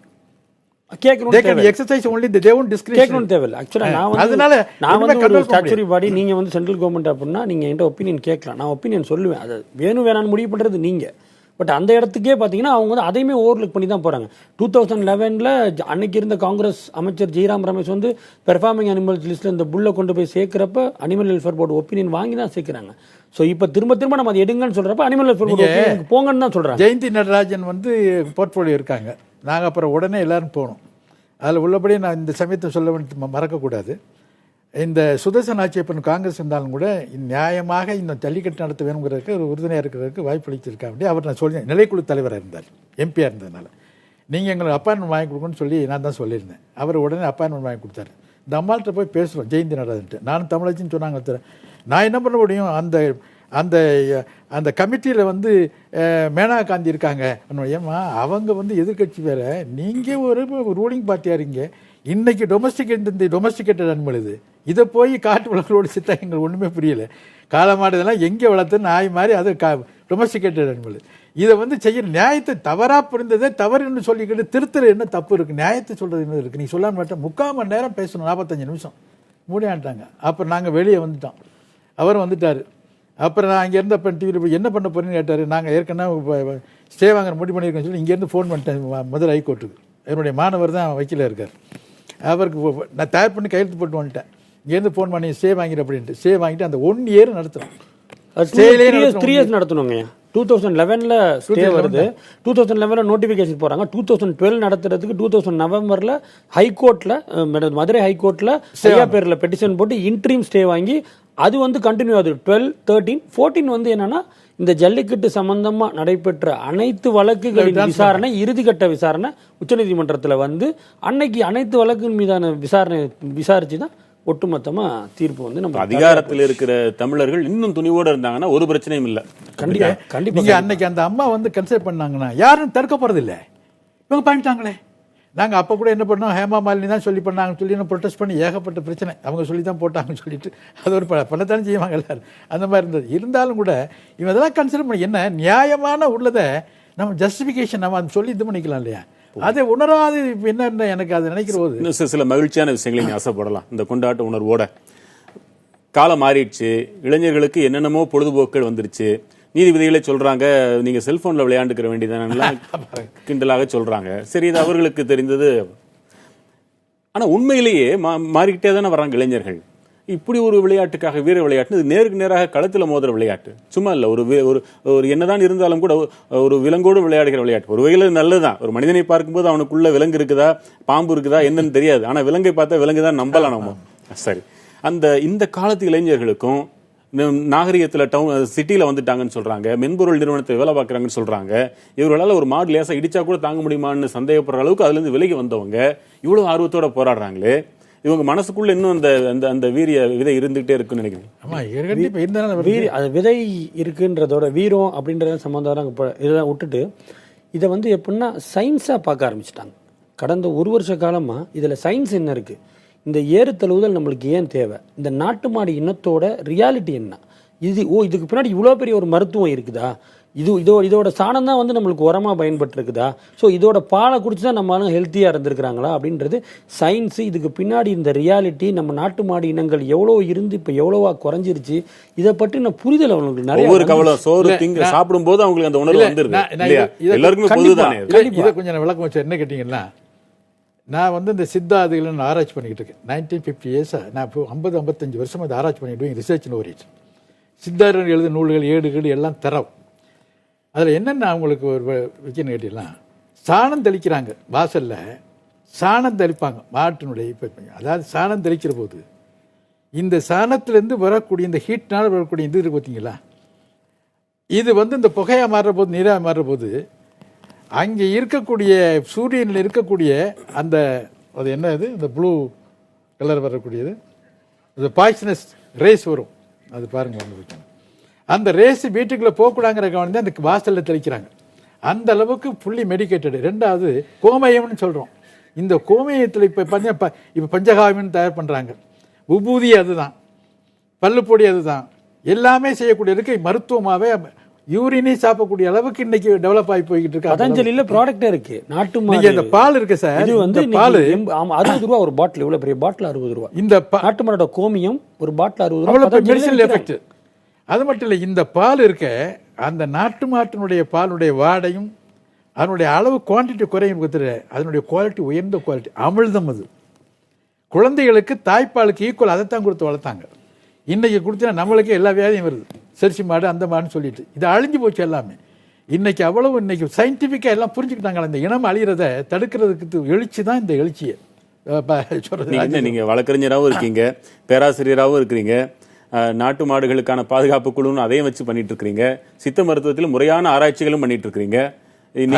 உண்மையை கண்டுபிடிச்சிட்டு இருக்க சித்தர் காட்டின வழியில் எனக்கு இவர் பழைய கருணாமிர்த சாகரம் எழுதின பண்டிதர் ஆபிரகாம் பண்டிதர் ஞாபகத்துக்கு வராரு. அவர் தான் ஆசிரியராக இருந்தார், இந்த சித்த மருத்துவத்திலும் இருந்தார், இசையிலும் மேன்மை பெற்றவராக இருந்தார். நீங்க என்ன அத்தனை இருக்கக்கூடிய சயின்டிபிக்கா இருக்கிறத இவ்வளவு தூக்கிறது எப்படி சார் முடியும்?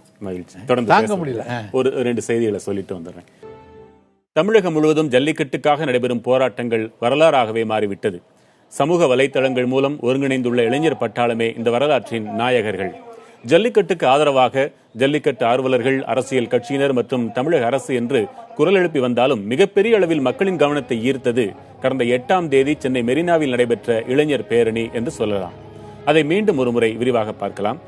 கல்லூரி மாணவர்கள், பல்வேறு துறை சார்ந்த இளைஞர்கள் உள்ளிட்ட ஆயிரக்கணக்கானோர் சமூக வலைதளங்கள் வாயிலாக ஒன்றிணைந்து மெரினாவில் கூடி ஜல்லிக்கட்டை நடத்த வேண்டும் என்று ஒற்றை குரலில் முழங்கினர். இதன் பின்னர்தான் தமிழகம் முழுவதும் ஜல்லிக்கட்டுக்கு ஆதரவாக போராட்டங்கள் மிகவும் வலுப்பெற்றன. புதுவையிலும் இளைஞர்கள் ஒன்றிணைந்து ஜல்லிக்கட்டுக்காக குரல் எழுப்பி வருகின்றனர். கடந்த 15ஆம் தேதி மதுரை, சிவகங்கை, திண்டுக்கல், திருச்சி உள்ளிட்ட இடங்களில் காளைகளை அவிழ்த்துவிட்டு போராட்டங்கள் நடைபெற்றன. 16ஆம் தேதி மதுரை மாவட்டம் அலங்காநல்லூரில் கடைகள் அடைக்கப்பட்டன. அனைவரது வீடுகளிலும் கருப்பு கொடிகள் கட்டப்பட்டு எதிர்ப்பு தெரிவிக்கப்பட்டது. அப்போது மாநிலம் முழுவதிலும் இருந்து அலங்காநல்லூரில் ஒருங்கிணைந்த இளைஞர்கள் ஜல்லிக்கட்டை நடத்த வலியுறுத்தி முழக்கங்கள் எழுப்பினர். கூட்டத்தில் காளைகள் அவிழ்த்துவிடப்பட்டதால் அவை சீறி பாய்ந்தன. காளைகள் சீறி பாய்ந்த கணத்தில் அங்கு கூடியிருந்த ஆயிரக்கணக்கான மக்கள் ஆர்ப்பரித்தனர். தடையை மீறி காளைகள் அவிழ்த்துவிடப்பட்டதால் காவல்துறையினர் தடியடி நடத்தினர். இதனால் அலங்காநல்லூர் அன்றைய நாள் போராட்டக் களமாக மாறிவிட்டது. தற்போதும் இந்த போராட்டங்கள் மாநிலத்தின் பல்வேறு பகுதிகளில் தொடர்ந்து கொண்டுதான் இருக்கின்றன. இந்த போராட்டங்களுக்கெல்லாம் அரசியல் கட்சியினரும் திரைத்துறையினரும் ஆதரவு தெரிவித்து வருகின்றனர்.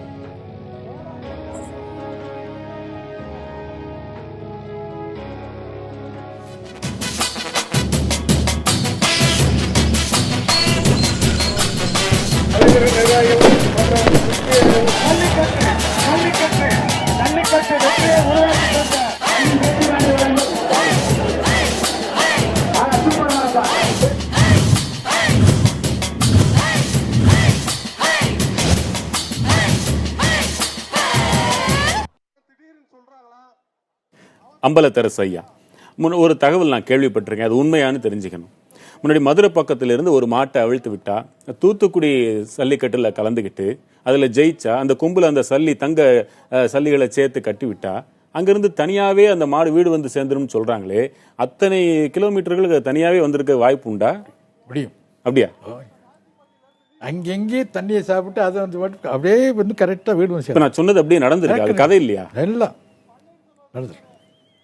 என்ன அந்த எப்படி மாடு பிடிச்சி போறாங்களோ அவங்க சென்டிங் அந்த இது நுகரக்கூடிய சக்தி உண்டது இதுக்கு. அதனால தான் பிடிச்சி போகிறவங்க என்ன பண்ணாங்கன்னா அந்த துளுவு கொண்டு போகிறது அவுத்து விட்டால் எப்படி வரணுமோ அந்த வழியை அந்த பாதையே காமிப்பாங்க. வர்ற போது மாடுபிடிக்காரன் வந்தாலும் கூட அவனை ஜமாளித்து குத்து மிரட்டிட்டு அதே வழியில் அந்த ஸ்மெல் எடுத்துகிட்டே வந்துடும். நீங்கள் நாய் எப்படி யூரின் பாஸ் பண்ணி அதுலேருந்து சென்ட் எடுத்து வருதோ அதே மாதிரி இந்த மாடுகளுமே வரக்கூடிய சக்தி உண்டது. அதுக்கு ஒரு சின்ன உதாரணம். ஆக்சுவலாக சிவகங்கை டிஸ்ட்ரிக்டில் தான் ஒரு நகரம்பட்டின்னு சொல்லி அந்த ஊர்லேருந்து ஒரு மாடு ஒன்று வாங்கிட்டு வந்து வச்சுருந்தோம். அந்த மாடு வந்து வாங்கிட்டு வந்தது யாருக்கு வந்தோம்னா இலங்கையில் அமைச்சராக இருக்கார் செந்தில் தொண்டமான், அவரோட மாடு தான், அவருக்கு தான் வாங்கி வச்சுருந்தோம். திருச்சியில் ஜல்லிக்கட்டில் பங்கேற்று காணா போயிடுச்சு. நாங்களும் தேடி பார்க்குறோம். 5-6 நாள் ஆச்சு மாடை கண்டுபிடிக்க முடியல. 6 நாள் கழிச்சு மாடு வாங்கின இடத்துலேருந்து ஃபோன் பண்ணுறாங்க, மாடு இங்கே வந்துருச்சுன்ட்டுன்னு. சரின்னு போய் திரும்ப கூட்டிகிட்டு வந்துட்டோம். திரும்ப அடுத்த ஊரில் கூட திரும்ப ஓடி போச்சு. திரும்ப ஓடி போச்சு. அந்த மாடே வேணான்னு சொல்லி நீங்களே வச்சிங்கன்னு சொல்லி கொடுத்துட்டு வந்துட்டோம். ஸோ அது மாதிரி மாட்டுக்கு அந்த மாதிரி ஒரு சென்சிட்டிவான குணங்கள்லாம் நிறையா உண்டு. மாடு வந்து நம்ம நினைக்கிற மாதிரிலாம் கிடையாது. நான் ஒரு சின்ன உதாரணம் சொல்கிறேன். எங்கள் அண்ணன் இருக்கார், அவர் வந்து மாட்டு வேடிக்கையில் ரொம்ப ஃபேமஸ். அவர் பேரே வந்து மாட்டு வேடிக்கை மாவீரன் ஒண்டிராஜ்னு சொல்லுவாங்க. அவரோட காலை அவுத்து விட்டு களத்தில் நின்று விளையாண்டுட்டு இருக்கு. பயங்கர ஆரவாரமாக விளையாடுது. இவர் போய் ரொம்ப நேரம் விளையாடுதுன்னு மைக்கில் சொல்கிறாங்க. ரொம்ப நேரம் விளையாடுது, மாடை கூட்டிகிட்டு போங்கன்னு சொல்கிறாங்க. இவர் போய் மாடை போய் அதட்டுறாரு. மாடை அதட்டினோன்னா நேராக வந்து நெஞ்சுக்கிட்டே வச்சிருச்சு கொம்பை. வச்சோன்னே ஒன்றுமே சொல்ல, ஓயின்னு இப்படி கையை தான் தூக்கி நிப்பாட்டினாரு. அவரை பார்த்து அப்படியே தலையை ஆட்டிச்சு. அந்த என்டையர் க்ரௌடுமே கைத்துனாங்க. தலையை ஆட்டிட்டு அப்படியே மாடு ஒதுங்கிருச்சு. எது வீரம்னு அந்த மாட்டுக்கு தெரிஞ்சது. யார் எய்த்து நிக்கிறா குழந்தைகிட்ட வீரத்தை காட்டாது. இப்ப எங்க அசோசியேஷன் செக்ரட்டரி அவர் தான் தனக்கு சோறு வைக்கிற அந்த பெண்கள்கிட்ட வீரத்தை காட்டாது. யாரு எதுக்கு நிக்கிறீங்களோ வீரத்தை காட்டாது. நம்ம மாட்டோட குணங்கள் நிறைய பார்க்கணும். இன்னொரு ஒரே ஒரு விஷயம், இந்த விஷயம் ரொம்ப முக்கியமான விஷயம். தென்னலூரில் வந்து கோவிலில் வந்து வேடிக்கை நடக்கும், ஜல்லிக்கட்டு அவுத்துடுவாங்க. அந்த ஊருக்கு அதுலேருந்து ஒரு 4-5 கிராமம் தாண்டி ஒரு கோவில் மாடை கூட்டிகிட்டு வருவாங்க. கரெக்டாக வாடி வாசலுக்கு முன்னாடி அந்த கோவிலோட வாசல் இருக்கும். அந்த மாடு கரெக்டாக அந்த வாடி வாசலுக்கு போகிறதுக்கு முன்னாடி அந்த கோவில் வாசலில் கைத்தை ஃப்ரீயாக விட்டுருவாங்க.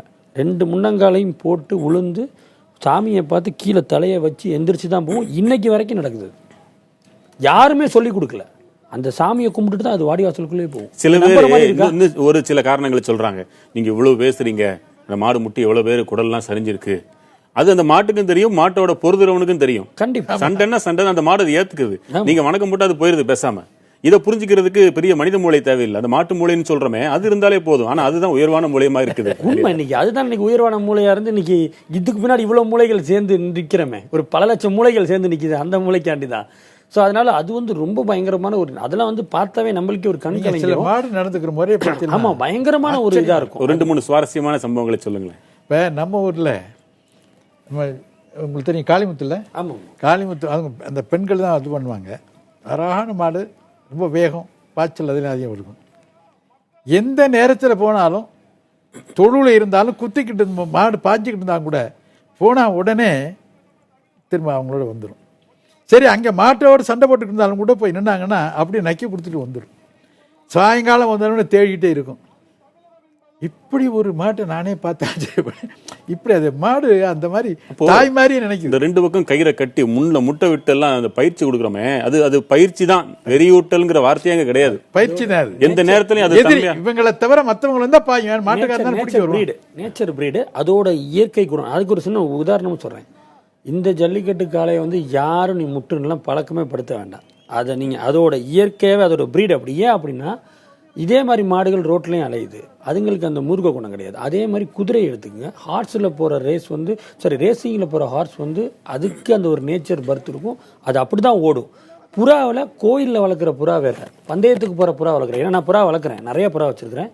பந்தயத்தில் போகிற புறாக்கள் வேறு, அதோட பிரீடு. அது வந்து இந்த கோவிலில் இருக்க புறாக்கள் வந்து ஒரு 10 நிமிஷம் கூட அதால் பறக்க முடியாது. ஆனால் பந்தயத்தில் ஏங்கிட்ட இருக்க புறா 13 மணி நேரம் கண்டினியூஸாக பறக்கும். 13 மணி நேரம் கண்டினியூஸாக பறக்கும். அதே மாதிரி ஆந்திராவில் விட்டு திருச்சிக்கு என் வீட்டில் நான் சொல்லியிருக்க இடத்துல வந்து உட்காந்து உள்ளே வரும். ஆந்திராவிலேருந்து திருச்சிக்கு வர்றது பெருசு இல்லை. ஆந்திராவிலேருந்து திருச்சியில் வந்து ஒரு கட்டம் தான் இந்த இடத்துல தான் அது உட்காரம்னா இந்த இடத்துல தான் உட்காரும். ஒரு நாள் கடந்தெல்லாம் வந்து உட்காந்து உள்ளே வரும்.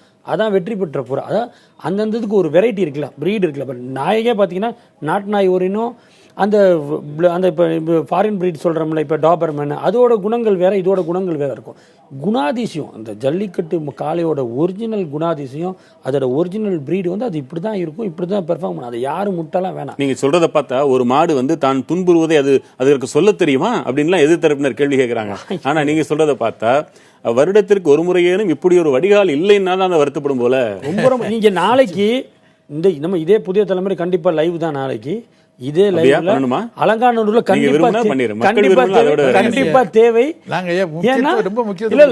நாளைக்கு அலங்காநல்லூர்ல நம்ம காலையும் போகுது. 3 வருஷமா அது வாடிவாசல் சந்திக்கல. நாளைக்கு அந்த காளைகளோட புத்துணர்ச்சி பாருங்க, உங்களுக்கு பெரிய வியப்பா இருக்கும். 3 வருஷம் கழிச்சு அந்த வாடிவாசலுக்கு வர்ற எந்த விதமான அறிவிப்பையும் வெளியிடாம நீங்க புதிய தலைமை ஒளிபரப்பு நம்புனீங்க பாத்தீங்களா? அதுதான் மக்கள் மத்தியில நாங்க சேர்த்து வச்ச சொத்து. ஊடகத்தோட சப்போர்ட் எப்படினாலும் ஜல்லிக்கட்டுக்கு ஒரு அடையாளம் கொடுத்த ஊடகம் புதிய தலைமுறை. என்னைக்குமே மறுக்க மாட்டேன். தொடர்ந்து வலியுறுத்தி, இன்னைக்குன்னு இல்லை, சீசன்ல பேசுற சேனல் கிடையாது, ஒவ்வொரு டைமும் பேசிட்டு இருக்கிறோம். ஒவ்வொரு டைம் இது இல்லாத நாட்கள் அழைப்பு பிடிச்சினா தவறாம வர்றது காரணம் அதுதான்.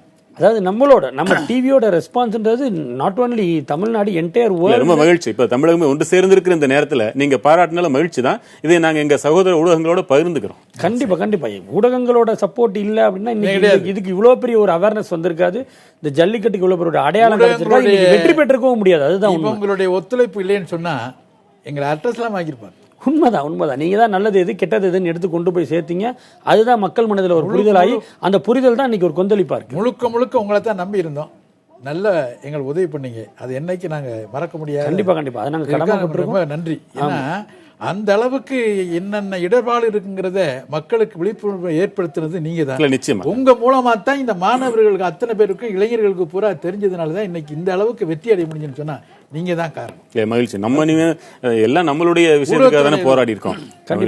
ஊடகத்தோட துணைன்னு ஒண்ணு இருக்கு, அதோட பங்களிப்புன்னு ஒண்ணு இருக்கு. அந்த பங்களிப்புல அளவுக்கு அதிகமான பங்களிப்பு கொடுத்தது புதிய தலைமுறை சேருன்றது நான் எல்லாத்துக்குமே தெரிஞ்சு. இருக்கிற குறைவான நேரத்தில் இன்னும் கொஞ்சம் சுவாரஸ்யமான விஷயங்களை கேட்டு தெரிஞ்சுக்கிறேன். நீங்க வளர்க்குற மாட்டுக்கு என்ன பெயர்? அது என்ன வகை மாடு? நாட்டு மாடு. நாட்டு மாடு தான். நீங்க வளர்க்குற மாடு நாட்டு மாடு தான். இந்த ஜல்லிக்கட்டு காளைகள விதங்கள் அது ஆக்சுவலா காங்கேயம், புலிக்குளம், உம்பளச்சேரி, பர்கூர் இன மாடு, தேனிமலை மாடுன்றதெல்லாம் இருக்கு. ஒருவருக்கு ஒரு கேரக்டர் இருக்கு. அதாவது சிவகங்கை டிஸ்ட்ரிக்ட், மதுரை டிஸ்ட்ரிக்ட், திண்டுக்கல் இது எல்லாம் எப்படின்னா புலிக்குளம் பிரீட்ஸா நல்லா பண்ணும். இந்த பக்கெட்டு அதாவது நம்ம எங்கள் திருச்சி இந்த பக்கெட்டில் நாட்டு மாடுன்னே ஒரு இனம். அது எப்படின்னா குட்டையாக தான் இருக்கும். அதோட பெர்ஃபார்மன்ஸுக்கு ஈடே கொடுக்க முடியாது. அது ஒரு காங்கேயம் பிரீடு எப்படின்னா ரொம்ப ஜைஜாண்டிக்கான பிரீடு. அது எப்பவுமே ரன்னிங் தான், இன்னெல்லாம் விளையாடாது, ரன்னிங் தான். ஆனால் அது வந்து எப்படின்னா அந்த காங்கேயம் புல் வந்து விளையாடணும்னு எடுத்துக்கிச்சுன்னா அதை கண்ட்ரோலே பண்ண முடியாது. இது வரைக்கும் ஜல்லிக்கட்டு ஹிஸ்ட்ரியில் அந்த மாட்டுக்கு பார்த்து பயப்படுறவங்க தான் ஜாஸ்தி. அது வந்து இன்னும் அப்படி பயங்கரமாக விளையாடும். அதே மாதிரி இந்த உம்பளச்சேரி அப்படிங்கிறதுலாம் தஞ்சாவூர் சைடு தான் அந்த உம்பளச்சேரி அந்த மாதிரி மாடை யூஸ் பண்ணுவாங்க. தேனி பக்கெட்டில் அந்த தேனி மலை மாடுன்றதை யூஸ் பண்ணுவாங்க. அது பிரீடுக்கே ஒரு கலர் இருக்கும். அந்த தேனி பக்கெட்டில் இருக்க மாடுங்க மட்டும் பார்த்தீங்கன்னா ஒயிட் கலர் மாட்டில் புள்ளி பிளாக் டாட்ஸ் இருக்கும். அது பூரா தேனி மாடுன்றதை எங்கே பார்த்தாலும் கண்டுபிடிச்சிடலாம். இந்த சாதாரண இப்போல்லாம் அந்த நம்ம டிவியில் போட்டு காட்டுறது, நீங்கள் ஓட விடுறது, இது எல்லாமே எப்படின்னா புலிக்குளம் பிரீட். புலிக்குளம் பிரீட் தான் வந்து இன்னைக்கு ஜல்லிக்கட்டில் அளவுக்கு அதிகமாக பயன்படுத்தப்பட்டது புலிக்குளம் மாடு தான். ஏன்னா அதோட நேட்டிவ் எப்படின்னா களத்தில் வந்து வீரனாக இருக்கும், வீட்டில் வந்து அண்ணனும் தம்பியும் பிள்ளையுமா இருக்கும். அதுதான் அதோட ஸ்பெஷாலிட்டி. அந்த வாடிவாசல் போகிற வரைக்கும் நம்ம கூட உம்முன்னு வரும். வாடிவாசல் உருவணுன்னா வெளியில் வந்து நிற்கிற எல்லாத்துக்கும் சவால் விட்டு சுற்றிட்டு வாடிவாசல் தாண்டினோன்னா ஒன்றும் இல்லை, போய் தட்டினோம்னா நின்றுக்கும். அந்த மூர்க்கத்தை நம்ம கூட பார்க்குறாங்கன்னா மக்கள் வியப்பை பார்ப்பாங்க. ஏன்னா அந்த இடத்துல அந்த குதிச்சுட்டு நம்ம போய் தட்டி கொடுத்தோன்னே அந்த பையனோட அவன் கூட பிறந்த தம்பி மாதிரி போயிட்டு இருக்குன்னு அது பாட்டுக்கு வரும்.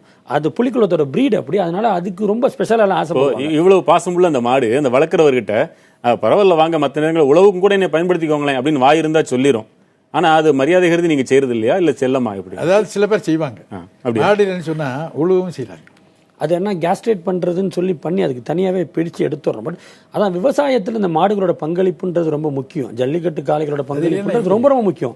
அதை ஒரு ஈகோ சிஸ்டம்னு சொல்லுவாங்க. முன்னாடிலாம் எப்படி இருக்குன்னா, ஒரு வீட்டில் வந்து 2 பசு மாடு, 2 எருமை மாடு, 1 காளை மாடு, 10 ஆடு, 10 கோழி. அந்த விவசாயியோட வாழ்வாதாரம் அதை சுற்றி தான் இருக்கும். ஏன் அப்படின்னா, ஒரு வாரம் சந்தை நடக்கும், 2 ஆடை கொண்டு போய் விற்பாங்க, 4 கோழியை கொண்டு போய் விற்பாங்க. அதுதான் இன்கம், சோர்ஸ் ஆஃப் இன்கம். அதுதான் இந்த 2 பசுமாடு, இந்த கூட்டத்துக்கு எல்லாத்துக்கும் தலைவன் ஜல்லிக்கட்டு காளை தான். அந்த ஜல்லிக்கட்டு காலையிலனா பால் இல்லை, அந்த ஜல்லிக்கட்டு காலையிலனா நாட்டு மாடு அந்த சாணம் இல்லை, உரம் இல்லை, எதுவுமே இல்லை. ஸோ ஜல்லிக்கட்டு காளையோட பங்களிப்பு விவசாயிகளோட வாழ்வாதாரத்தோட விவசாயி வந்து டே டு டே ஒரு ஆக்டிவிட்டிஸ், காலையில் சாப்பிட்றோம், நைட்டு தூங்குறோன்ற பொங்கலை ஜல்லிக்கட்டு. அதனால தான் உழவர் திருநாள் அந்த மாட்டு பொங்கல்னு கொண்டு வந்ததுக்கு ரீசனே அதனால தான். ஏன்னா அதுதான் வருஷம் பூரா அவனுக்கு தக்க பலமா இருக்குது, வருஷம் பூரா உதவுது, வருஷம் பூரா ஒரு மனுஷன் விவசாயி வாழ்றதுக்கு இந்த காலை தான் உதவுறதுனால தான் மாட்டு பொங்கல்ன்ற ஒரு ஐதீகமே வந்துச்சு.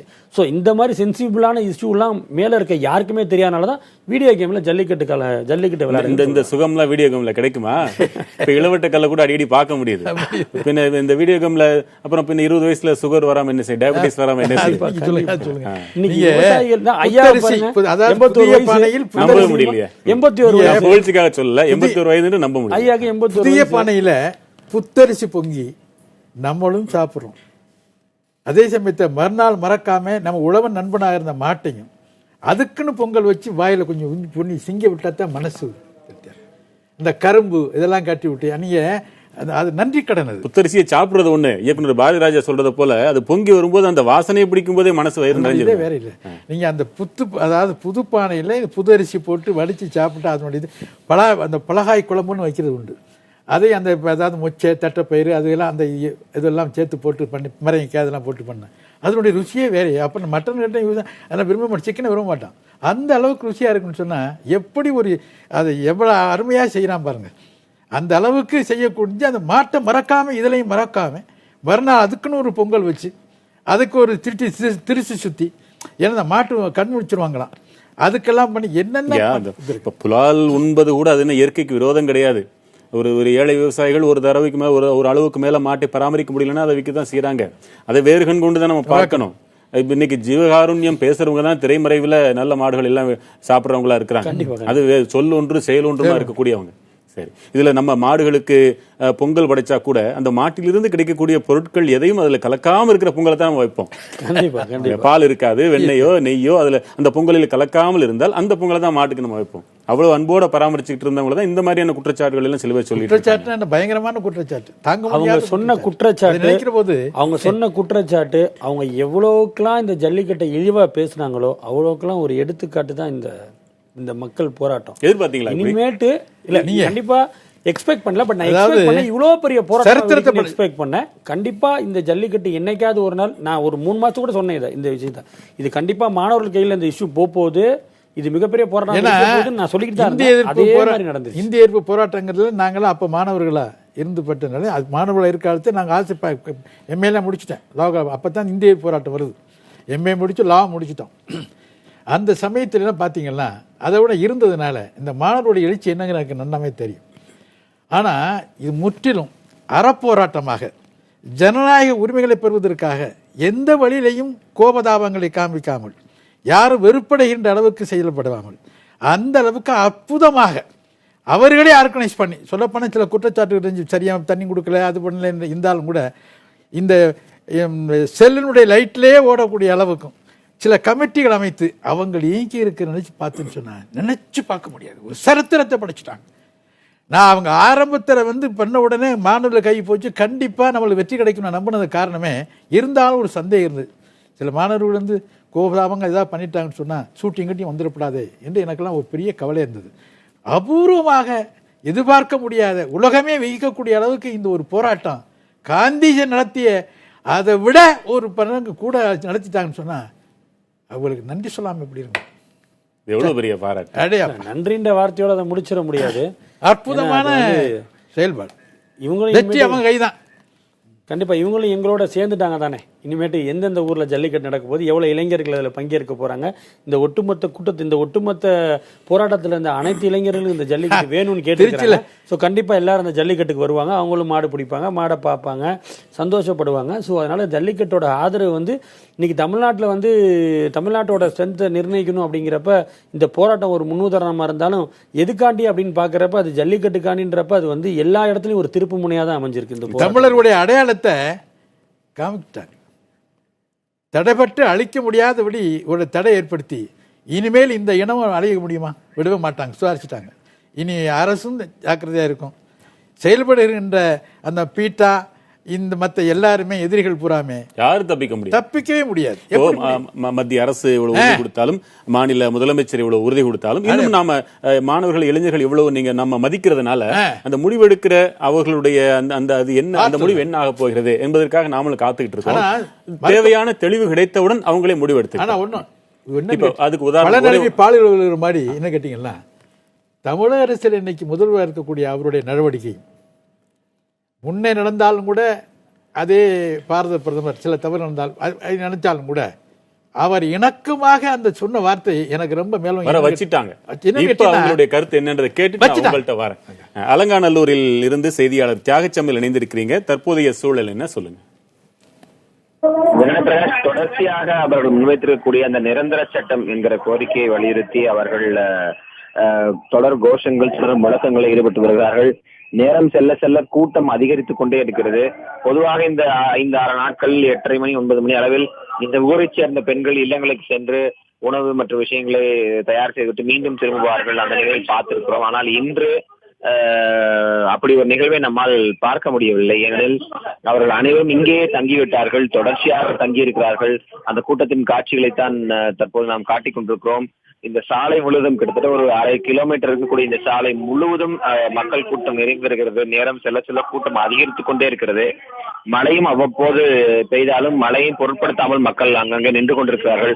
பொதுவாக உணவு பொட்டலங்கள் இந்த நேரத்தில் வழங்கப்படும். இந்த 4-5 நாட்களில் நாம் ஏற்கனவே பார்த்திருந்தோம். ஆனால் இந்த முறை உணவு பொட்டலங்களும் வழங்கப்படவில்லை, உணவுகளையும் ஏதும் எடுத்துக்கொள்ளப் போவதில்லை என்றும் அவர்கள் அறிவித்து தற்போது இந்த போராட்டத்தை தொடர்ந்து கொண்டிருக்கிறார்கள்.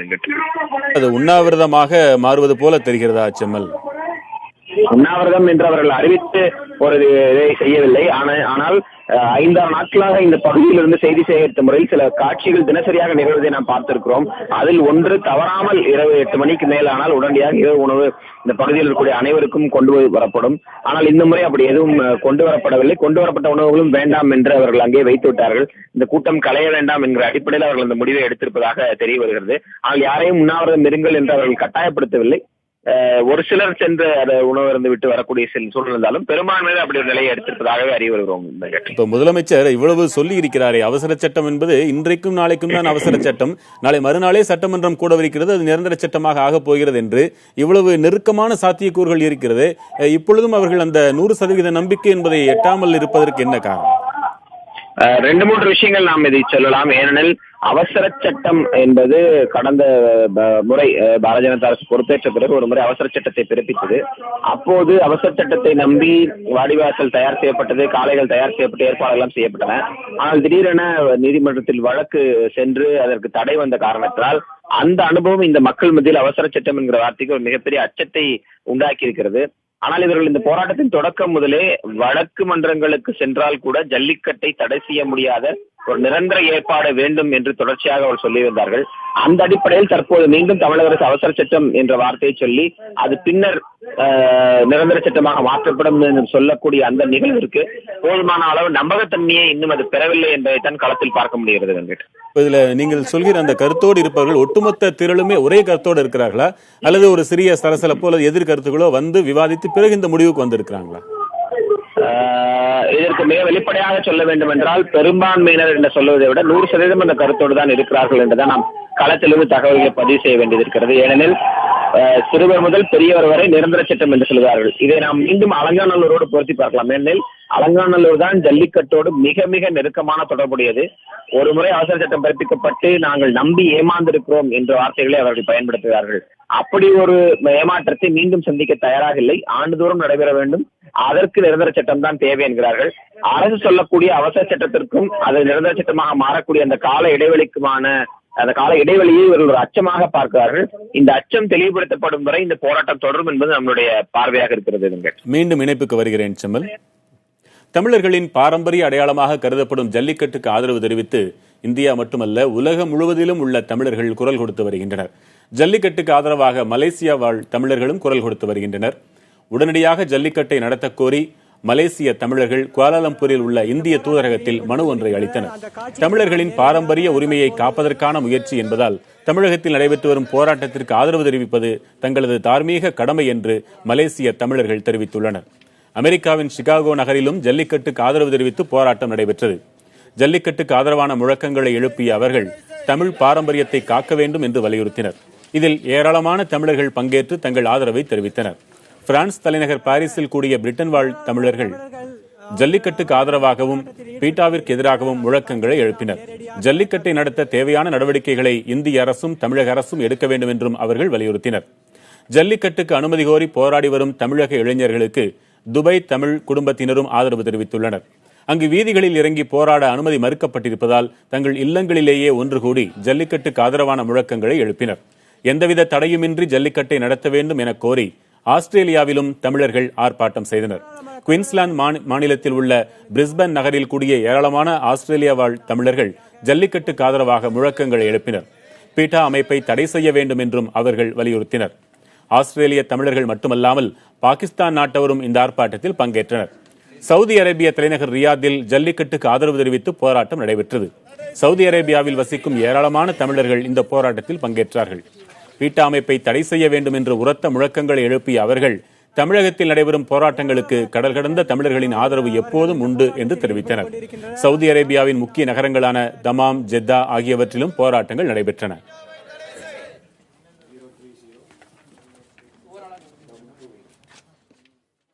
ஜப்பான் தலைநகர் டோக்கியோவிலும் தமிழர்கள் ஆர்ப்பாட்டம் செய்தனர். உடனடியாக ஜல்லிக்கட்டை நடத்த வேண்டும், பீட்டா அமைப்பை உடனடியாக தடை செய்ய வேண்டும், மத்திய அரசின் விலங்குகள் நல வாரியத்தை கலைத்து புது உறுப்பினர்களை நியமிக்க வேண்டும் என்பன உள்ளிட்ட கோரிக்கைகள் அடங்கிய மனு ஒன்றும் ஜப்பானில் உள்ள இந்திய தூதரிடம் அளிக்கப்பட்டது.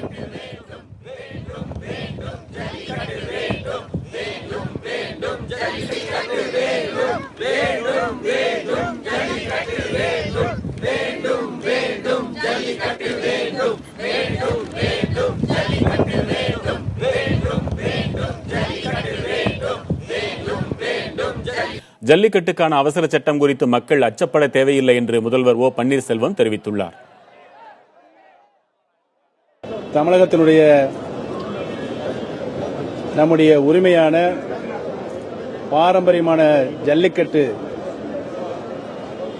நடத்துகின்ற தடையை தமிழ்நாடு அரசினுடைய சட்டத்தின் மூலமாக இந்த தடை இப்பொழுது நீக்கப்பட்டு ஜல்லிக்கட்டு நடத்துவதற்குரிய சட்டத்தை நாம் இன்றைக்கு நிறைவேற்றியிருக்கிறோம். இது நிரந்தரமான சட்டம், தற்காலிகம் என்பதற்கு கேள்விக்கு இடமில்லை. இந்த சட்ட திருத்தத்திற்கு முழு வடிவம் கொடுப்பதற்கு வருகின்ற சட்டமன்ற கூட்டத்தொடரிலேயே சட்ட முன்வடிவு வரைவு கொண்டுவரப்பட்டு சட்டம் நிறைவேற்றப்படும் என்பதை தெரிவித்துக் கொள்கிறேன்.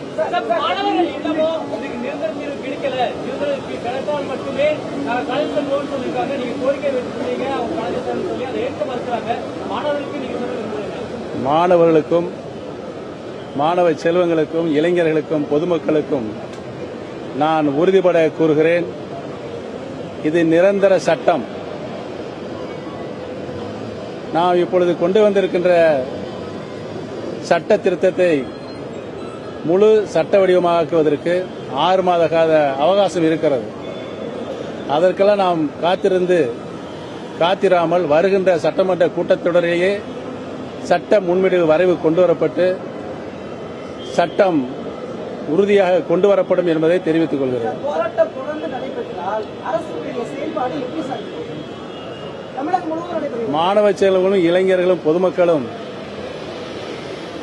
தமிழக அரசு எடுத்திருக்கின்ற இந்த வரலாற்று சிறப்புமிக்க சரித்திர நிகழ்வுக்கு முழு ஆதரவு தருவார்கள் என்ற நம்பிக்கை இருக்கிறது. ஏனென்று சொன்னால் மாண்புமிகு இதயதேவம் புரட்சித் தலைவி அம்மா அவர்கள் 2006 நம்முடைய பாரம்பரிய உரிமையை காப்பதற்கு உச்ச நீதிமறை வந்து சென்று போராடிய ஒரே தலைவர் டாக்டர் புரட்சித் தலைவி மாண்புமிகு அம்மா தான்.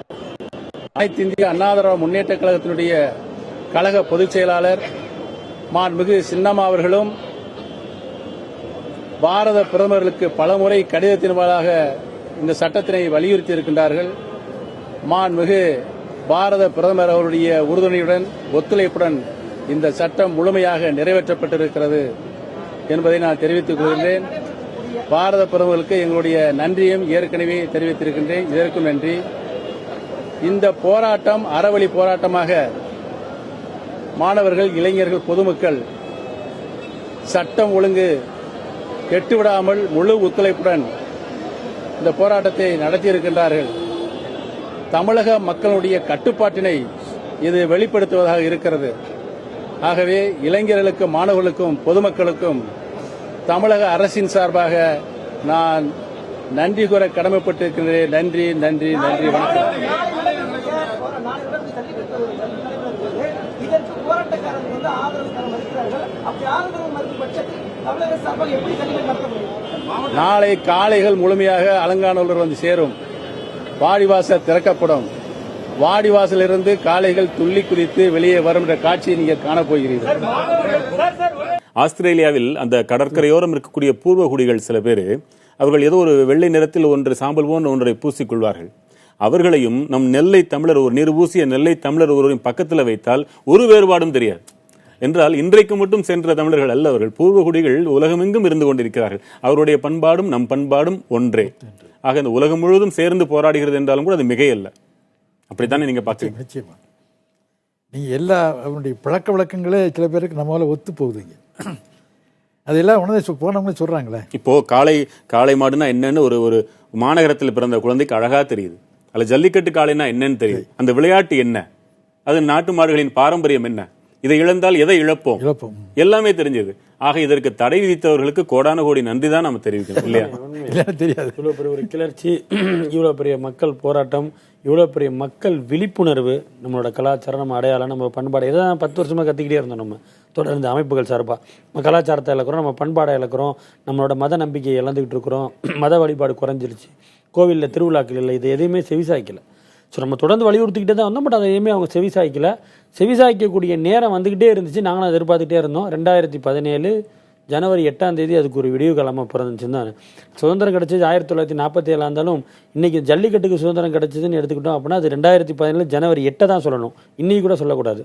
அன்னைக்கு அதுக்கு இருக்க அந்த ஒரு மாணவர்களோட விழிப்புணர்வு, மாணவர்களோட ஒரு எழுச்சி இன்னைக்கு முற்றுப்புள்ளி வச்சிருக்கிறோம். அந்த முற்றுப்புள்ளி வச்சதோட தொடக்கம் வந்து இனிமேட்டு வேற ஃபர்தராக வரப்போகிற ஜென்ரல் இஷ்யூஸ் எதுக்குமே வந்து கவர்மெண்ட்டுக்கே ஒரு சவாலாக தான் இருக்கும். கவர்மெண்ட்டுக்கு ஒரு அலர்ட்டாக கூட இருக்கலாம். அடுத்தடுத்த நடவடிக்கைகளுக்கு அரசாங்கம் எந்த வழியை நோக்கி போகணும். ஏன்னா இளைஞர்கள் கையில் எது வரக்கூடாதுன்னு நினச்சி எதை எப்படி கட்டுப்படணும்னு நினச்சாங்களோ அதெல்லாம் மீறி இளைஞர்கள் ஒரு ப்ராப்பரான விஷயத்த எந்த விதமான அசம்பாவிதமும் இல்லாமல் 6 நாளாக நடத்தியிருக்காங்க. அதுதான் அங்கே ரொம்ப பார்க்க வேண்டிய ஒரு விஷயம். ஒரு சாதாரணமாக ஒரு சின்ன கூட்டம் போட்டால் கூட அதில் எவனா பஸ்ஸை மறிக்கிறாங்க, அங்கே ஓடுறாங்க, இங்கே ஓடுறாங்க. நாங்கள் ரொம்ப அதுதான் அந்த இடத்துல ஒரு சின்ன இஷ்யூ எங்கேயுமே ஆகல. ஒட்டுமொத்த தமிழகம் பூரா போராட்டம். காந்தி நடத்திய அஹிம்சா வழியை விட தாண்டிட்டாங்க. ஏன்னா அஹிம்சைக்கு தான் அதிக விவரம் தேவை. ஆமா, என்ன கேட்டீங்கன்னா அன்னைக்கு அஹிம்சைன்னு சொன்னா ஓரளவுக்கு ஒரு மெச்சூர்ட் பீப்புள் தான் போயிட்டு இருந்தாங்களே தவிர, மெச்சூர்ட் பீப்புள்னா ஏஜ் சொல்றேன். ஆனா இன்னைக்கு இளைஞராக இருக்கவங்க நீ எந்த அளவுக்கு அந்த இதோட ரெஸ்ட்ரெண்ட் பண்ணி ஒரு ஆக்க ரீதியாக செயல்படுத்தலான்னு சொன்னா பெரிய விந்தையிலும் விந்தை, பெரிய விந்தை. இவங்களே கிளீன் பண்ணிக்கிறது, இவங்களே சாப்பாடு கொண்டு வந்து இவங்களே பண்றது இனி நினைச்சு கூட பார்க்க முடியாது. ஆக எதையும் சாதிக்க பார்த்தீங்கன்னா மெரினா பீச்ல அந்த டிராபிக், பயங்கரமான டிராபிக், அந்த கட்டுக்கடங்காத டிராபிக்கை கிளியர் பண்ணது பூராவே மாணவியர்கள் தான், கேர்ள்ஸ் தான். அந்த கிளியர் பண்ணுறது எல்லாமே பெரிய வியப்பாக தான் இருந்துச்சு. அதெல்லாம் பார்க்கறதுக்கு இனிமேட் நம்மளுக்கு இந்த வயசில் நம்ம பார்த்துட்டு இனிமேட் இது மாதிரி ஒரு பாப்பமான்றது தெரியல. அப்படி அதனால தான் சொன்னேன், அது வரலாற்று சின்னத்தில் இடம் பிடிக்கக்கூடிய ஒரு நிகழ்வு தான் இது கண்டிப்பான முறையில். ஏன்னா அரசியல் இன்னைக்கு இருக்கிற சூழல்ல மாணவர்கள் சந்தேகப்படுறது இருக்கதான் நீங்களும் சொன்னீங்க. நம்ம கேள்வி கேட்கலாம், நீ அரசியல்வாதிகள் எல்லாம் ஒதுக்குறீங்க, ஒரு அரசியல் கட்சி இல்லாம அரசு எப்படியா வந்தது அப்படின்லாம் கேட்க தோணுது. ஆனாலும் அவர்கள் இதுவரை பட்ட சூடு பலரையும் விரட்டி எல்லாம் அடிக்கிறாங்க. என்ன வேண்டுமானாலும் நடக்கலாம். தலைவர்கள் மேல் உள்ள பாசத்தால் விஷமிகள் போர்வை மாணவர்கள் போர்வையில உள்ள புகுந்து கூட ஏதாவது செஞ்சிருக்கலாம். எதையும் அனுமதிக்கல. என்ன சொல்றாங்கன்னா வந்தா எங்களோட வந்து உட்கார், உன் பின்னாடி வர மாட்டோம், கொடியை கழட்டிட்டு வா. நீங்க அது பெரிய அது எந்த இன்னொன்னு நான் கேட்கணும், எப்படி தமிழர்களுக்கு இளைஞர்களுக்கு வீரம் ஒரு அழகாக இருந்து கொண்டிருந்ததோ அதே போல இந்த நக்கலும் நையாண்டியும் தமிழர்களின் உடம்பிறந்த சொத்து. ஒரு இறப்புக்கு போயிட்டு வந்தா கூட திருப்பி வரும்போது ஒரு வயதான பெரியவர் கண்ணீரோட வந்துட்டு இருப்பாரு, ஒரு இளைஞன் கையை பிடிச்சு ஆறுதலா கொஞ்சம் தூரம் கூப்பிட்டே வருவான், திடீர்னு காதுல பெரியவர் அடுத்து நீங்க எப்போன்னு கேட்டுருவான். அவருக்கு அந்த சோகமெல்லாம் மறந்து போய் கோபம் பொங்கிரும். இந்த நையாண்டியும் நக்கலும் தமிழர்கள் உடன் பிறந்த சொத்து. இன்னைக்கு ஒவ்வொருவனும் அந்த மொபைல் போன்லயும் இந்த பதாகைகளையும் வச்சிருக்கிறது, அந்த வாசகங்கள்லாம் என்னதான் இருந்தாலும் கூட ஆட்சியாளர்களை கொஞ்சம் ஒரு மனம் வேதனையுற செய்யத்தானே செய்யும். அந்த விதங்கள் கொஞ்சம் மாணவர்கள் அதை கொஞ்சம் மாத்திக்கணுமோ? கண்டிப்பான முறையில் அந்த இடத்துல நம்ம கொஞ்சம் மாணவர்கள் வந்து சில தவறுகள் சுட்டிக்காட்ட தான் வேணும். அதை நம்ம மாத்திக்கிறது தான் வந்து அது ஒரு முறையான வழியை நோக்கி போகும். என்னதான் இருந்தாலும் அவங்க வந்து ஒரு அரசு பண்றாங்க, தவறுகள் இருக்கலாம், தவறுகள் நம்ம சுட்டிக்காட்டுறதுக்கு இவ்வளவு பெரிய ஒரு விழிப்புணர்வை ஏற்படுத்திட்டோம். அதனால வந்து நம்மளோட ஸ்லோகன்ஸ்னால அதை வந்து வல்கரா அவங்களுக்கு இல்லாட்டியும் அவங்களோட பதவிக்குன்னு ஒரு மரியாதை கண்டிப்பா நம்ம கொடுத்துதானோ. இன்னைக்கு நாட்டு ஒரு முதலமைச்சரை பேர் சொல்லி அழைப்பதோ கிண்டல் செய்வதோ, என்னதான் ஒரு வாய் சுதந்திரம் பேச்சு சுதந்திரம் இருந்தாலும் கூட நாம் தேர்ந்தெடுத்தவர் நாளைக்கு அவர் செஞ்சுட்டு வந்தாருன்னா பாராட்டக்கூடிய வாயும் நம் வாய் தான் என்னும் பொழுது முதல்ல செய்த தவறு ஆயிடும். அல்லது இன்னொரு கேள்வி, இதற்கு முன்னால் இருந்தார்களே அவர்கள் எல்லாம் இப்படி பேர் சொல்லி அழைக்கும் துணிவு உங்களுக்கு இருந்ததா இளைஞர்களின் கேட்டா பதில் என்ன? இல்லையா?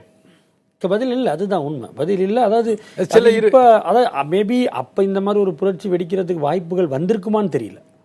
அந்த இடத்துல அந்த ஒரு கொக்கி போடுறீங்களே, இதுவரை கையாள தெரிந்த இவர்களை எல்லாம் நீர்த்து போக வைக்கிற தலைமைகள் இருந்தது, இப்ப இல்ல. அதுக்கு ஐயா பதில் சொன்னாரு, இன்னைக்கு இருக்க அரசியல் சூழ்நிலை வேலைன்னு. ஸோ அதே இதை நீங்க ஜாயின் பண்ணி பாத்தீங்கன்னா மேபி நான் சொன்னது ரொம்ப சரியான ஒரு இடத்துக்கு வரும்னு நினைக்கிறேன். புரிதல் அதுதான். அரசியல் அந்த ஷேப் வந்து இன்னைக்கு இருந்தது வேற, அன்னைக்கு இருந்த ட்ரெண்ட் வேற. ஸோ இன்னைக்கு இருக்கிறப்ப இதை வந்து எப்படி டெசிஷன் எடுத்து எப்படி கொண்டு போக போறோம் என்னன்றதுக்கு மேபி ஒரு ஒரு இக்கட்டான ஒரு சூழ்நிலையில கூட இருக்கலாம். அன்னைக்கு இருக்கிறப்ப இது மாதிரி பல புரட்சிகள் நம்ம தமிழ்நாட்டில் வெடிச்சுக்கிட்டு தான் வந்துச்சு.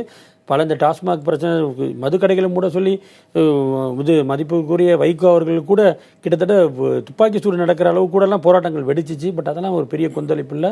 டாஸ்மாக்னால பல உயிர்கள் பழி வாங்கிட்டு இருந்தப்ப கூட ஒரு போராட்டங்கள் எல்லா மாவட்டத்திலையும் தொடர்ந்து நடந்துக்கிட்டு தான் வந்து. மதுரையை சுத்தி இருக்கிறதெல்லாம் அந்த சீமை கருவேலைக்கு எதிராக தனியா போராடி ஒரு பெரிய ஸ்டே வாங்கியிருக்கிறார் அவரு. இப்போ அந்த மாதிரி வைகோ மட்டும் நான் சொல்லலை, இந்த மாதிரி பல தலைவர்கள் பல விஷயங்களை தனித்தனியா போராடிட்டு இருக்கிறாங்க.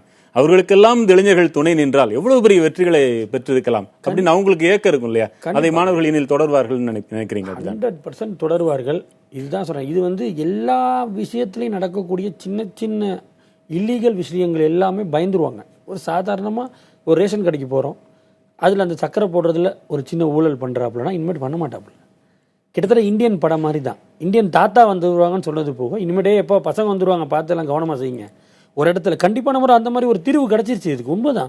எல்லா இடத்துலையும் ஒரு பெட்ரோல் பங்க்ல ஏதோ ஒரு இந்த வேலை செய்கிறாங்க, அந்த இடத்துல அவங்களுக்கே தினமும் ஒரு பயம் வந்துடும். பயம் வந்ததோட ஒரு உணர்வு வந்துடும். ஸோ இவ்வளோ பெரிய ஒரு கொந்தளிப்பு, மக்கள் எல்லாம் ஒரு விஷயத்தை நோக்கி போகிறாங்க. இது நாட் ஓன்லி ஃபார் ஜல்லிக்கட்டு, பொதுவாக எல்லா இஷ்யூஸ்க்குமே ஒரு கொந்தளிப்பு கண்டிப்பாக வரும். அவங்களே செய்கிற தப்புகளை இனிமேல் திருத்தி. இதே வார்த்தையை 20 நாளைக்கு முன்னாடி சொல்லியிருந்தீங்கன்னா உட்டோப்பியா உலகம் சொல்லியிருப்பாங்க. ஆனால் இப்போ அது கனவல்ல, நனவுன்னு தெரிஞ்சு. கண்டிப்பாக நம்ம நினைவானதான இதை நம்ம பதிவுபடுத்துகிறோம். நினைவானாலும் அதை பதிவு பண்றோம். இது நம்ம கனவா இருந்துச்சுன்னா பதிவு பண்ணியிருக்க மாட்டோம். நீங்க நினைக்கிற இந்த குறைபாடுகளை நிச்சயமாக அடுத்த நிமிஷத்துல உணர்ந்திருப்பாங்க.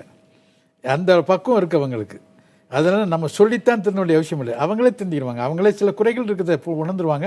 அடுத்தவங்க சொல்லி அவங்க அளவுக்கு இன்னைக்கு ஒரு அமைப்பு இருக்கு. அதனால நம்ம போய் இன்டர்வியூ பண்ணி அட்வைஸ் பண்ண வேண்டிய அவசியமே தேவையில்லை. அந்த அளவுக்கு வந்துருங்க. நல்ல மெச்சூர்ட் பீப்புளா இருக்காங்க அவங்க. நான் நினச்சி உள்ளபடியே என்னால் எதிர்பார்க்கவே முடியல. அது எப்படி செயல்படுகிறதுங்கிறத என்னால் நினச்சி கூட பண்ண, அதில் ஆராய்ச்சி பண்ணி என்ன பண்ணாங்கன்னு கேட்குறான்னு சொல்லி சில இதெல்லாம் கேட்டு தெரிஞ்சுக்கணும்னு வச்சுங்களேன். அவங்களுடைய அமைப்பு அற்புதமாக நீங்கள் எல்லாம் ஏதாவது இந்த நடக்கும் செயல்படுத்த முடியுமான்னு நினைக்கக்கூடிய அளவுக்கு செயல்படுத்திட்டு இருக்காங்க. இப்போ இந்த களத்துக்கு போகும்போது தங்களை மாணவர்கள் விரட்டி அடிக்கிறது கூட சமாளிச்சுட்டு வந்துடுறாங்களே அரசியல்வாதிகள். இந்த 1 கோடி இளைஞர்களும் அவங்கவுங்க ஒரு 7 பேரை மட்டும் தத்தெடுத்துக்கிட்டு இந்த 7 பேர் மட்டும் தேர்தல் வாக்குக்கு பணம் வாங்கக்கூடாதுன்னு அந்த மாதிரி பண்ணிட்டாங்கன்னு வைங்க, இவங்க அரசியல்வாதிகளுக்கு பெரிய சிரமமாயிருங்க. முடிஞ்சு செய்வாங்களா? நீங்க அது செய்யணும். நீங்க 1 by 1 தானே வர முடியும். இப்ப ஒரு காரியத்தை பண்ணிட்டாங்கன்னா ஒன்று வச்சுங்க, இந்த சுனாமி, இந்த மழை பெஞ்சது, இந்த மழையில அரசை விட யார் உங்களுக்கு தன்னார்வ தொண்டர்கள் தானே, அதில் உள்ளவங்க தான் மெயினாக அங்கே இருக்காங்க. இதில் நல்ல அனுபவம் கிடைச்சிருக்கு. இயற்கை கொடுத்த தொல்லையாக இருந்தாலும் கூட அவளுக்கு ஒரு ட்ரைனிங் சென்டர் ஆகி ஜாப். ஐயா சொன்னது ஒரு பெரிய உதாரணம். இந்த பெரிய வெள்ளத்திலையும் NGOs பலதரப்பட்ட மாணவர்கள் அவங்க டக்கு டக்குன்னு அந்த இடத்துல பாத்தீங்களா, லாரியில சாப்பாடு பார்க்கவே இல்லை. அவங்க சாப்பாடு வெளியே கொண்டு வந்து கொடுத்தாங்க, எவ்வளவு பேர் ஹெல்ப் பண்ணாங்க. சோ அந்த இடத்துல ஒரு யூனிட்டி ஃபார்ம் ஆயிருச்சு. அந்த யூனிட்டி சின்னதா ஃபார்ம் ஆனது ஜாதி மதம் எல்லாத்துக்கும் அப்பால்பட்டு. இப்போ நீங்க தான் பொதுவா ஒரு 50 வருஷங்கள் நாங்கெல்லாம் அந்த காலத்துல அப்படின்னு பேசிட்டு இருப்பீங்க. இனிமே எங்களுக்கு அந்த தகுதி வந்துருச்சோ, இன்னொரு 40 வருஷம் கழிச்சு நாங்கெல்லாம் அந்த காலத்துல அப்படி போராடலாம். கண்டிப்பா வரலாற்றுல இடம் பிடிச்ச ஒரு இடத்துல தானே இருக்கும். கண்டிப்பா நம்ம இப்ப அந்த ஜாதியை பார்க்கல, அரசியலை பார்க்கல. நீங்க அந்த சுனாமி அந்த இதுலயே மழை இதுல பாத்தீங்களா, சுனாமியை பார்க்கல, ஜாதியை எதாவது பார்த்தாங்களா? யாருமே பார்க்கல. அரசியல் பார்த்தாங்களா? தானே அவங்கவுங்க செஞ்சுக்கிட்டாங்க, அவங்கவுங்களே செஞ்சுக்கிட்டாங்க. செல்ஃப். இதுல நான் நேருக்கு நேரம் அவங்களோட சண்டை போடுறேன். சொல்லுங்க. இந்த மாதிரி கஷ்ட நஷ்டம் வரும்போது தானே சாதி பார்க்கலன்னு சொல்ல முடியுது. எல்லாம் சரியா இருக்கும்போது சாதி பார்க்கறவங்க என்ன செய்யலாம்? பார்க்க கூடாது இல்லையா? அது பார்க்க கூடாது. நீங்க என்னெல்லாம் சரியா இருக்கிறது ஜாதி பார்க்கறோம்னு சொன்னா, அதாவது அவனை என்னன்னு சொல்றது, மனித இனமான பிரச்சனைகளை தூண்டுபவர், மனித நேயம் இல்லாத ஒரே வார்த்தை, மனித நேயம் பிரச்சனைகளை தூண்டுபவரா இருப்பாரு. எல்லா ப்ராப்ளமும் சால்வ் அந்த இடத்துல நான் ஒரு கம்யூனல் ரீதியா பாக்குறேன் அப்படின்னா அவருக்கு எதுவுமே கிடைக்கல, அன்னைக்கு ஒரு பிரச்சனையை தூண்டு போறவர் கண்டிப்பா அது இனிமேட்டு எந்த இடத்துல சுயநலத்துக்கான தூண்டுற வேலை தான். அது எந்த இடத்துல இனிமேட்டு எடுபடாது. அதெல்லாம் விதிவிலக்குகளா போய் தொலையட்டும். இனிமேல் நல்ல காலம் மலரட்டும். இனி ஒரு இளவரசன் சாகக்கூடாது, இனி ஒரு சுவாதி சாகக்கூடாது, இனி யாரும் ஒரு திருநங்கை இறந்து போனா இன்னைக்கு திருநம்பிகள் எல்லாரும் இங்க போராடுறாங்க. அவர்களுக்கு நாம என்ன கைமாறு செய்ய போய் பிரிச்சு பேசல. நம்ம இருந்தாலும் அவர்களுக்காக நம்ம எத்தனை இளைஞர்கள் போராடி இனி போராடுவாங்க. கண்டிப்பா கண்டிப்பா கண்டிப்பா. அதான் ஒரு இஷ்யூஸ்க்கும் இனிமேட்டு தப்பு செய்யறவங்களும் பயப்படுவாங்க. தப்பு செய்யாத அளவுக்கு அரசாங்கம் அதை வழிநடத்த பார்ப்பாங்க. அதுல எந்த விதமான மாற்றம். இந்த மக்கள் போராட்டத்தோட தீர்ப்பு அதுதான். தப்பு செய்யறவங்க பயப்படுவாங்க, தப்பு செய்யாத மாதிரி அரசாங்கம் பண்ணுவாங்க. அதுதான் இந்த மக்களோட தீர்ப்பு. கண்டிப்பான முறையில் எல்லாத்துக்கும் ஒரு மிகப்பெரிய ஒரு பாடம் தான். இதுல எல்லா விதமான நன்மைகள் இதுல நடக்கும் நம்பிக்கை. அந்த அளவுக்கு இவங்க ஒரு இதையே உருவாக்கி கொடுத்துட்டாங்க. நீங்க அவங்க டோட்டல் லெசன் எல்லாருமே உணர்ந்துட்டாங்க. இனி தவறு செய்யறது குறையும், கொஞ்சம் கொஞ்சமாக குறையும்.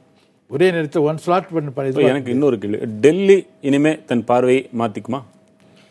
மாத்திதான். எந்த டெல்லி? 50 நாடாளுமன்ற உறுப்பினர்களை விரும்பினாலும் பார்க்க முடியாத டெல்லி இனி பார்வையை மாத்திக்குமா? கண்டிப்பான முறையில் பார்த்தா உங்களுக்கு அரசாங்கம் பொதுவாகவே சொல்லிட்டேன். அது மத்திய அரசு இருக்கட்டும், மாநில அரசா இருக்கட்டும், எந்த தவறுகளும் செய்யக்கூடாதுன்னு எந்த இடத்துல மென்ஷன் பண்றோம் அப்படின்னா, தமிழனோட எந்த உரிமையை கோரி டெல்லி வாசல்ல மிதிச்சாலும் அந்த கோரிக்கைகள் நிறைவேற்றப்படும். இனிமேல் கண்டிப்பா அந்த அளவுக்கு மாற்றங்கள் மத்திய அரசுல உருவாகும். அதுக்கு ஒரே ஒரு உதாரணம் இந்த கொந்தளிப்பு, இந்த எழுச்சி. கண்டிப்பா அவங்களும் இதை நல்லா புரிஞ்சிருப்பாங்க. அவங்களும் வேணுங்கன்னு சொல்லலை, பட் இது வேணுங்கன்னு செய்யற மாதிரி இருந்தாலும் இனிமேட்டு அந்த தவறுகள் மாற்றிக்கொள்ளப்படும். அதுக்கு உதாரணம் தான் இந்த பேரணி, இந்த ஆர்ப்பாட்டம். இந்த பாரம்பரிய கலாச்சாரத்தை நான் மதிக்கிறேன்னு சொல்லி ட்விட்டரில் போட்டுட்டு இருக்காரு பிரைம் மினிஸ்டர். ஏன்னா இந்த நடவடிக்கைலாம் பார்க்குற எல்லாருமே ஆச்சரியப்படும். நம்ம எல்லாருக்கும் இயற்கை தானே அது. இது ஆச்சரியப்படக்கூடாது இருக்கிறதுனால நிச்சயமாக அப்ரிஷியேட் பண்ணுவாங்க. அவங்களும் இந்திய பிரஜை தானே, அதை உணராமல் இருக்க முடியுமா? அதனால இந்த நம்மளுக்கு உள்ளபடி டிசர்வ். சரி, இருக்கட்டும். இப்போ உங்க புகழ்பெற்ற அந்த கண்டரமாணிக்கம் கிராமத்தில் இதை எப்படி கொண்டாட போறீங்க? அதாவது இப்போ ஏற்கனவே நான் இங்கே நாளைக்கு வந்துட்டேன், நேற்றுக்கு வந்துட்டேன். பயங்கரமான 1000-2000 பேர் கூட்டி. இப்போ நான் அது இப்போ நைட்டு 5 மணிக்கு புறப்பட்டேன். முடியாது நீங்கள் போங்கன்ட்டார். சரி நான் புறப்பட்டு வந்துட்டேன், கார் எடுத்துகிட்டு வந்துட்டேன். நீங்கள் அற்புதமாக பண்ணிட்டேன். நாங்கள் அங்கேயுமே இந்த அளவுக்கு நான் கூட்டத்தை பார்க்க நான் கேட்டுக்கிட்டே இருக்கேன். இந்த அளவுக்கு கூட்டம் எதுக்குமே நடந்ததில்லை. அவ்வளோ ஆர்வம் வந்திருக்காங்க.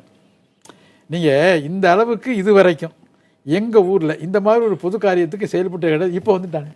நீங்கள் இது ஒரு சீசன் சொல்கிறாங்க இல்லையா, இது ஒரு சீசன் மாதிரி ஆகிப்போச்சு. அற்புதமாக அப்போ அவ்வளோ பேருக்கும் இந்த மீடியாவுக்குனுடைய உதவினால தான் இவ்வளவு பரவி இருக்க தவிர அது என்னன்னு சொல்ல முடியுமா? மீடியா தான் எங்களுக்கு. இந்த உங்கள் பக்கத்தில் ஜீவானந்தம் ஆசிரமம் அமைச்சிருந்தாரே, அந்த சுத்துப்பட்டு வட்டார அந்த கிராமங்களுக்கெல்லாம் நீங்க போறது உண்டா? ஆமா, உங்க மாடுகளோட. ரொம்ப நாங்க போகாம இருக்க முடியாது. வாரக்க நட்புன்னு சொல்றது, நட்பு நாடுன்னு சொல்லுவோம். இப்போ எங்க கண்டுகொண்ட நாளைக்கு நாடுன்னு சொன்னா 48 கிராமங்கள் இருக்கு, 12 அப்புறம் புதுக்கோட்டையில் இருக்கு. அதே மாதிரி அவங்களுக்கு 710 நாடுன்னு சொல்றது. நாடுன்னு அந்த காலத்தை வச்சுங்க, சிவகங்கையில் மட்டும் அப்படி. வாரக்க நாடா நட்பு நாடுன்னு பேரு. தமிழ்நாட்டுக்குள்ள நீங்க தனி நாடுகளா? அப்ப அந்த காலங்களில் மன்னர்கள் இருந்த காலங்கள்ல, சின்ன மருது பெரிய இருந்த காலங்கள்ல இவங்க ஒரு சீப்டன்ஸ் மாதிரி வச்சுங்களேன். இந்த நாடினுடைய அமைப்பு மூலமாக ஒரு ஒற்றுமை, அந்த காலத்தில் ஜல்லிக்கட்டு மஞ்சு விட்டுலாம் சில வம்புகள் சண்டை இழுத்துக்கிற அளவுக்குலாம் அப்படி நடந்துருக்குன்னு வச்சுங்களேன். அதில் எந்த நல்லது கெட்டதுகளை பூரா கலந்துக்குருவாங்க. அந்த நாடுங்கிறது அந்த அடுத்தடுத்த ஊர்களில் அந்த பாசநேசங்கள் நிறைய உண்டு. நீங்க ஊர் தலைவராக தானே இருந்தீங்க, நீங்க பஞ்சாயம் பண்றவர் தானே சொன்னீங்க. இந்த உச்சநீதிமன்றம் கூட நம்மளை தடுக்க முடியாது, கிராம சபையில் ஒரு தீர்மானம் நிறைவேற்றினா அதை வச்சு நீங்க பண்ணிட்டு போயிடலாமே அப்படின்னு மூத்த பத்திரிகையாளர் தராசு ஷியாம் தொடர்ந்து சொல்லிக்கிட்டே வராரு. அது உங்களுக்கு நீங்க, நான் நேற்று கூட அதுதான் பேசுறேன், வலியுறுத்தி சொன்னேன். அவர் ஜட்ஜு பேர் வள்ளியப்பா, அவர் பேர் வள்ளிநாயகம், அவர் இருந்தார். நான் இதுதான் சொன்னேன். நான் பிரசிடண்டாக இருந்திருக்கேன், ஊருக்கு நாட்டாமையாக இருக்கேன். ஆனால் அதில் என்ன கேட்டிங்கன்னா, அதில் அவ்வளோ பவர் கொடுத்துருக்கேன், செக் இஷ்யூங் பவர் உங்களுக்கு பிரசிடண்ட்டுக்கு தான். இதே சமயத்தில் இந்த கிராம சபை மூலமாக எடுத்த ஒரு தீர்ப்பை அப்பீல் பண்ணவே முடியாது. அதை நீங்கள் செஞ்சீங்களா? இல்லை, அது செய்யலை. என்ன கேட்டிங்கன்னா, அந்த சந்தர்ப்பம் என்ன கேட்டிங்கன்னா, கிராமராட்சியம்னு சொன்னாங்களே தவிர ராமராட்சியம்னு சொல்லி கிராமராட்சியம் வந்து கிராமம் வந்தது. உள்ளபடியே local government is not local body. அந்த அளவுக்கு ஒரு சாவரின் பவர், அந்த சப்ஜெக்ட் என்னென்ன அவங்களுக்கு அதிகாரம் வழங்கப்பட்ட சப்ஜெக்ட்ல சுப்ரீம் பவர் அவங்களுக்கு. இப்போ தமிழ்நாட்டு அரசு நினைச்சா அந்த அதிகாரிகளுக்கு அந்த உரிமையை கொடுத்து உடனடியாக அதை செய்யலாம்ல. அதை ஏன்னு கேட்ட எலெக்டட் பாடி இல்லாதனால கவர்மெண்ட் கன்சர்ன் அபிஷியல்ஸ் இருக்காங்கல்ல, அவங்க கன்வீன் மீட்டிங், லோக்கல் பாடி மீட்டிங்கை, அதாவது கிராம சபை கூட they can convene கிராம சபை கூட்டம் in which all the people will participate in it. They take a decision in that, that is a meeting that will survive. No one can challenge. அது இப்போ you cannot go for appeal. இப்போ கூடுதல் பாதுகாப்புக்கு அதையும் செஞ்சு வச்சுக்கலாமா? இல்லை, அது நண்பா செய்யலாம். கேட்டீங்கன்னா அந்த ஊருக்கு மட்டும் தான் செய்யணும். அது ஏன் இன்னும் எந்த ஊர்லையும் தொடங்கல? இல்லை சார், எந்த கிராமத்தில் இருக்க கிராம சபை கூடியிருக்கோ அந்த ஊருக்கு மட்டும்தான் இது இதாகும். அதனால அந்தந்த ஊருக்கு தேவைப்பட்டது கிராம சபைலாம் பண்ணலாம். அது நிச்சயமாக இது ஒன்று பண்ணணும், எனக்கு ஒரு ஆசை. ஒன்று பண்ணி பார்த்துருவோம், பார்த்தா யாரும் கேஸ் போட்டாலும் அன்றைக்கி அப்பீல் பண்ண முடியுமான்னு தெரியுமில்ல. அதில் இருக்க பவர் கொடுத்துருக்காங்க, அந்த அளவுக்கு பவர் கொடுத்துருக்காங்க. லோக்கல் கவர்மெண்ட் தான் அது. அப்படியே இருந்தாலும் அது ஃபைன்ல ரொம்ப குறைவு தானே சொல்றாங்க. ஆமா, ஒவ்வொரு கிராமத்துக்கு எதுக்கும் வழக்கு போடணும் அப்படின்னு. ஒவ்வொரு கிராமத்துக்கும் அது அந்த அவங்களுடைய தீர்ப்பு இருக்கு. இவங்களுடைய டெசிஷன் தான் வில் சர்வைவ். அதை no one can challenge. Even supreme court, high court cannot challenge it. அந்த அளவுக்கு பவர் ஹேவ் பீன் கன்ஃபர்ட். அதை நீங்கள் சொன்ன மாதிரி it's with limited only, you can limit only with that one village. அந்த பாடி தான் செய்ய முடியும். அவங்களுக்கும்னா அவங்க எனாக்ட் பண்ணிக்கணும். இந்த வீர விளையாட்டுகள்ல வேற எதெல்லாம் நீங்க வச்சு போராடுறீங்க? ஜல்லிக்கட்டு ஒன்று, சேவல் சண்டை, கோழி சண்டை, இது கிடாமுட்டு, ரேக்லா, மஞ்சு விரட்டு. ஏன் அப்படின்னா அந்த வெரைட்டி வருது அப்படின்னா, ஜல்லிக்கட்டுன்றது வந்து திருச்சி, புதுக்கோட்டை, மதுரை, திண்டுக்கல் ஏரியாக்கள், இந்த ஏரியா ஜல்லிக்கட்டு. சிவகங்கை, காரைக்குடி, திருப்பத்தூர் இந்த ஏரியா கூட மஞ்சு விரட்டு. ரேக்லான்றது வந்து பொதுவாக எல்லா ஊர்லேயுமே நடக்கும், பட் அவங்க ஒரு டைப் ஆஃப். ஸோ அதனால் இந்த வீர விளையாட்டு மீட்பு கழகம்ன்றதை பொறுத்த வரைக்குமே என்னென்ன வீர விளையாட்டுகள் நம்மளுக்கு இன்க்ளூட் ஆகுதோ, எது இப்போ வந்து நடத்த முடியாத ஒரு சூழ்நிலையில் இருக்குதோ உச்சநீதிமன்றத்தில், இதெல்லாம் சிலம்பாட்டம் மற்றபடி கபடிலாம் வந்து நம்மளாவே ஒரு அட்வான்ஸ் ட்ரெண்டுக்கு போனாலும் அதெல்லாம் நம்மளாம் குறைச்சிக்கிட்டோமே தவிர அது தடை எதுவுமே கிடையாது. தடை செய்யப்பட்ட விளையாட்டுகள்லாம் இதெல்லாம் இருக்கிறனால இதை மீட்டெடுக்கிறதுக்கு தான் இதை நம்ம ஃபார்ம் பண்ணி கொண்டு போயிட்டுருக்கோம். அதில் வந்து இது எல்லாமே இன்க்ளூட் ஆகி எல்லாத்துக்கும் ஒட்டுமொத்தமாக தான் போயிட்டுருக்கோம். அதே மாதிரி இதில் கோழி சண்டைக்கு பிரச்சனையே இல்லை. உச்சநீதிமன்றத்தில் எந்த தீர்ப்பையும் கோழியை மென்ஷன் பண்ணல. உச்சநீதிமன்ற தீர்ப்புக்கு மிக அடிப்படையாக அமைஞ்சது ஜல்லிக்கட்டு காளைகள் பர்ஃபார்மிங் அனிமல்ஸ் லிஸ்ட்டில் இருந்தனால அது தடையே வந்துச்சு. கோழி சண்டைக்கு தடைக்கு வேலையே இல்லை. ஆனால் கோழி சண்டை வந்து நடைபெறக்கூடாதுன்னு சொல்லி ஹைகோர்ட்டில் ஒரு ஸ்டே வந்துச்சு. அது அப்படியே கண்டினியூ ஆகி அது என்டையர் தமிழ்நாட்டில் என்டையர் இந்தியா பூரா அது அப்ளிகபிள் ஆகி இப்போ ஹைதராபாத்தில் கூட அதுக்கு திரும்ப ஹைதராபாடோட உயர்நீதிமன்றம் அதுக்கு திரும்ப தடை விதிச்சிருக்காங்க. பட் உச்சநீதிமன்றத்தால் தடை செய்யவே கிடையாது. பட் இது நம்ம அதுலேயுமே சேர்த்துக்கிட்டனால அதுவுமே இப்போ நடைபெறாத சூழ்நிலை வந்துருச்சு. மற்றபடி ஆட்டு சண்டை இது எல்லாமே அதுக்குள்ளே இன்க்ளூட் ஆகி கொண்டு வந்துட்டாங்க. ஸோ இது எல்லாத்தையும் மீட்டெடுக்கிறதுக்கு தான் இந்த போராட்டம். இந்த சில கட்டுப்பாடுகளோடு இந்த விளையாட்டுகளில் நடத்தணும்னு சொல்கிறாங்கல்ல, அந்த கட்டுப்பாடுகள் ஏற்றுக்கொள்ளத்தக்க கட்டுப்பாடுகளாக இருக்குதா அல்லது ரொம்ப மன கஷ்டத்தோடு தான் அதை ஏற்றுக்கிட்டு செய்கிறீங்களா? இல்லை, கட்டுப்பாடுகள் ஏற்றுக்கொள்ளப்பட வேண்டிய விஷயம்தான். அதில் எந்த கட்டுப்பாடுகள் ஏற்றுக்கொள்ளப்படணும்னு இருக்குது. அதில் ஏற்றுக்கொள்ளப்பட வேண்டிய கட்டுப்பாடுகள் இந்த பேரிகேட்ஸ் போடுறோம்ல, அதெல்லாம் வந்து அப்ளிகபிள். ஏன்னா நம்மளோட இது வந்து பப்ளிக்கில் யாருக்குமே பாதிச்சிடக்கூடாது. டேமஸ் மட்டும்தான் உள்ளுக்குள்ளே இருக்கணும். அதெல்லாம் நல்ல ஒரு அப்ளிகபிள் தான். இந்த டெபாசிட் யாராலையுமே கட்ட முடியாது. ரெண்டாவது, ஒவ்வொரு ஊர்லயும் வந்து லட்சக்கணக்கில் 2 லட்சம் ஊருக்கு தகுந்த மாதிரி 2 லட்சம் 5 லட்சம் டெபாசிட் கட்ட முடியாது. நாங்களாம் 5 lakhs கட்டிருக்கோம். ரெண்டாவது ஒரு டிஸ்ட்ரிக்ட்டுக்கு ஒரு கெசட் லிஸ்ட் கொடுத்துருக்காங்க. சிவகங்கை டிஸ்ட்ரிக்ட்ல கிட்டத்தட்ட ஒரு 500க்கும் மேற்பட்ட கிராமங்கள்ல மஞ்சு விரட்டு நடக்கும். ஆனா அரசாணையில் இருக்கிறது வெறும் 9 ஊர் தான் அரசாணையிலே இருக்குது. திருச்சியில கிட்டத்தட்ட 300 ஊருக்கு மேல இந்த ஜல்லிக்கட்டு நடக்கும். ஆனா அரசாணையில் இருக்கிறது 11 ஊர் தான். ஸோ இது மாதிரி எல்லாத்தையும் ஷார்ட் லிஸ்ட் பண்ணி 10 ஊர் 11 ஊருன்னு கொண்டு வந்துட்டாங்க. இது ஏற்றுக்க முடியாது. ரெண்டாவது வருஷம் பூரா நடந்துகிட்டு இருக்கிறது அந்த ஜல்லிக்கட்டு மஞ்சு விரட்டு ரேக்லா ரேஸ்லாம். ஒரு மாதம் தான் இது, டிசம்பர் மாதம் மட்டும்தான் இது கேப். மற்ற எல்லா மாதமும் ஏன் நடக்குது அப்படின்னா ஒரு ஊர் திருவிழாக்களை முன்னிட்டு தான் இது நடக்கும். திருவிழாவோட ஒரு அஜெண்டா தான் ஜல்லிக்கட்டு மஞ்சு விரட்டு எல்லாம். இப்போ கண்டராமாணிக்கத்தில் சித்திரை மாதம் திருவிழா, சித்திரை மாதம் திருவிழாவுக்கு தான் மஞ்சு விரட்டு. ஸோ அதே மாதிரி ஒரு இப்போ அலங்காநல்லூர், அவனியாபுரம், பாலமேடு ஏன் வந்துச்சு அப்படின்னா அந்த தை 1, 2, 3 அவங்க ஊர் ஃபெஸ்டிவல், அந்த ஊர் ஃபெஸ்டிவல் அஜெண்டால ஜல்லிக்கட்டு வந்தனால அதை அப்படியே பிரபலியப்படுத்தி நாளைக்கு இதுதான் ஒரு அடையாளப்படுத்தப்பட்ட விஷயமா ஆயிடுச்சு. அதனால அலங்காநல்லூர், பாலமேடு, அவனியாபுரம்ன்றாங்க. ஒவ்வொரு ஆடி சித்திரை மாசத்துல தான் மதுரையில் அழகர் வந்து ஆற்றுல இறங்குறாரு. ஸோ அன்னைக்கு வந்து அந்த மதுரை அழகர் ஆற்றுல இறங்குறா, அது அன்னைக்கு ஃபெஸ்டிவல். ஸோ அதை முன்னிட்டு அந்த சுற்று வட்டாரத்தில் இருக்கிற கிராமங்கள் எல்லாம் ஜல்லிக்கட்டு. ஸோ அது மாதிரி இது எப்படின்னா அப் டு ஆடி, சித்திரை, வைகாசி, ஆனி ஒவ்வொரு ஊர்லேயும் ஒரு திருவிழா கொண்டாடுவாங்க. அந்த ஊரில் ஒரு அஜெண்டாவாக தான் அந்த ஜல்லிக்கட்டு மஞ்சு விரட்டு இதெல்லாம் இருந்துச்சு.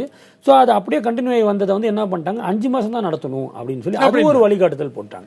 இந்த கைட்லைன்ஸும் ஏற்றுக்க முடியாது. மற்றபடி என்னன்னா இந்த பேரிகேட்ஸ் போடுறது அது வந்து நம்மளோட சேஃப்டி காண்டி பண்றது. விட்டுக்கிட்டே இருந்தா அது எங்க போய் நின்று இருக்கும் இந்த கட்டுப்பாடுகள்லாம். நின்றுக்கிட்டே இருந்தா ஆனால் அந்த கட்டுப்பாடுகள் விட்டு இருந்தா ஒரு கட்டுப்பாடு பண்ணாங்க. என்ன கேட்டா 9 தான் எங்க சிவகங்கை டிஸ்ட்ரிக்ட் இருந்துச்சு. நிறைய நடந்தது, 40-45 ஊர் 50 ஊர்ல நடந்தது. அப்போ அவங்கெல்லாம் வந்தாங்க. நாங்கள் என்ன பண்ணோம், ரிட்டு எங்கள் அசோசியேஷன் மூலமாக எங்கள் சங்கத்து மூலம் அப்பீல் பண்ணோம்.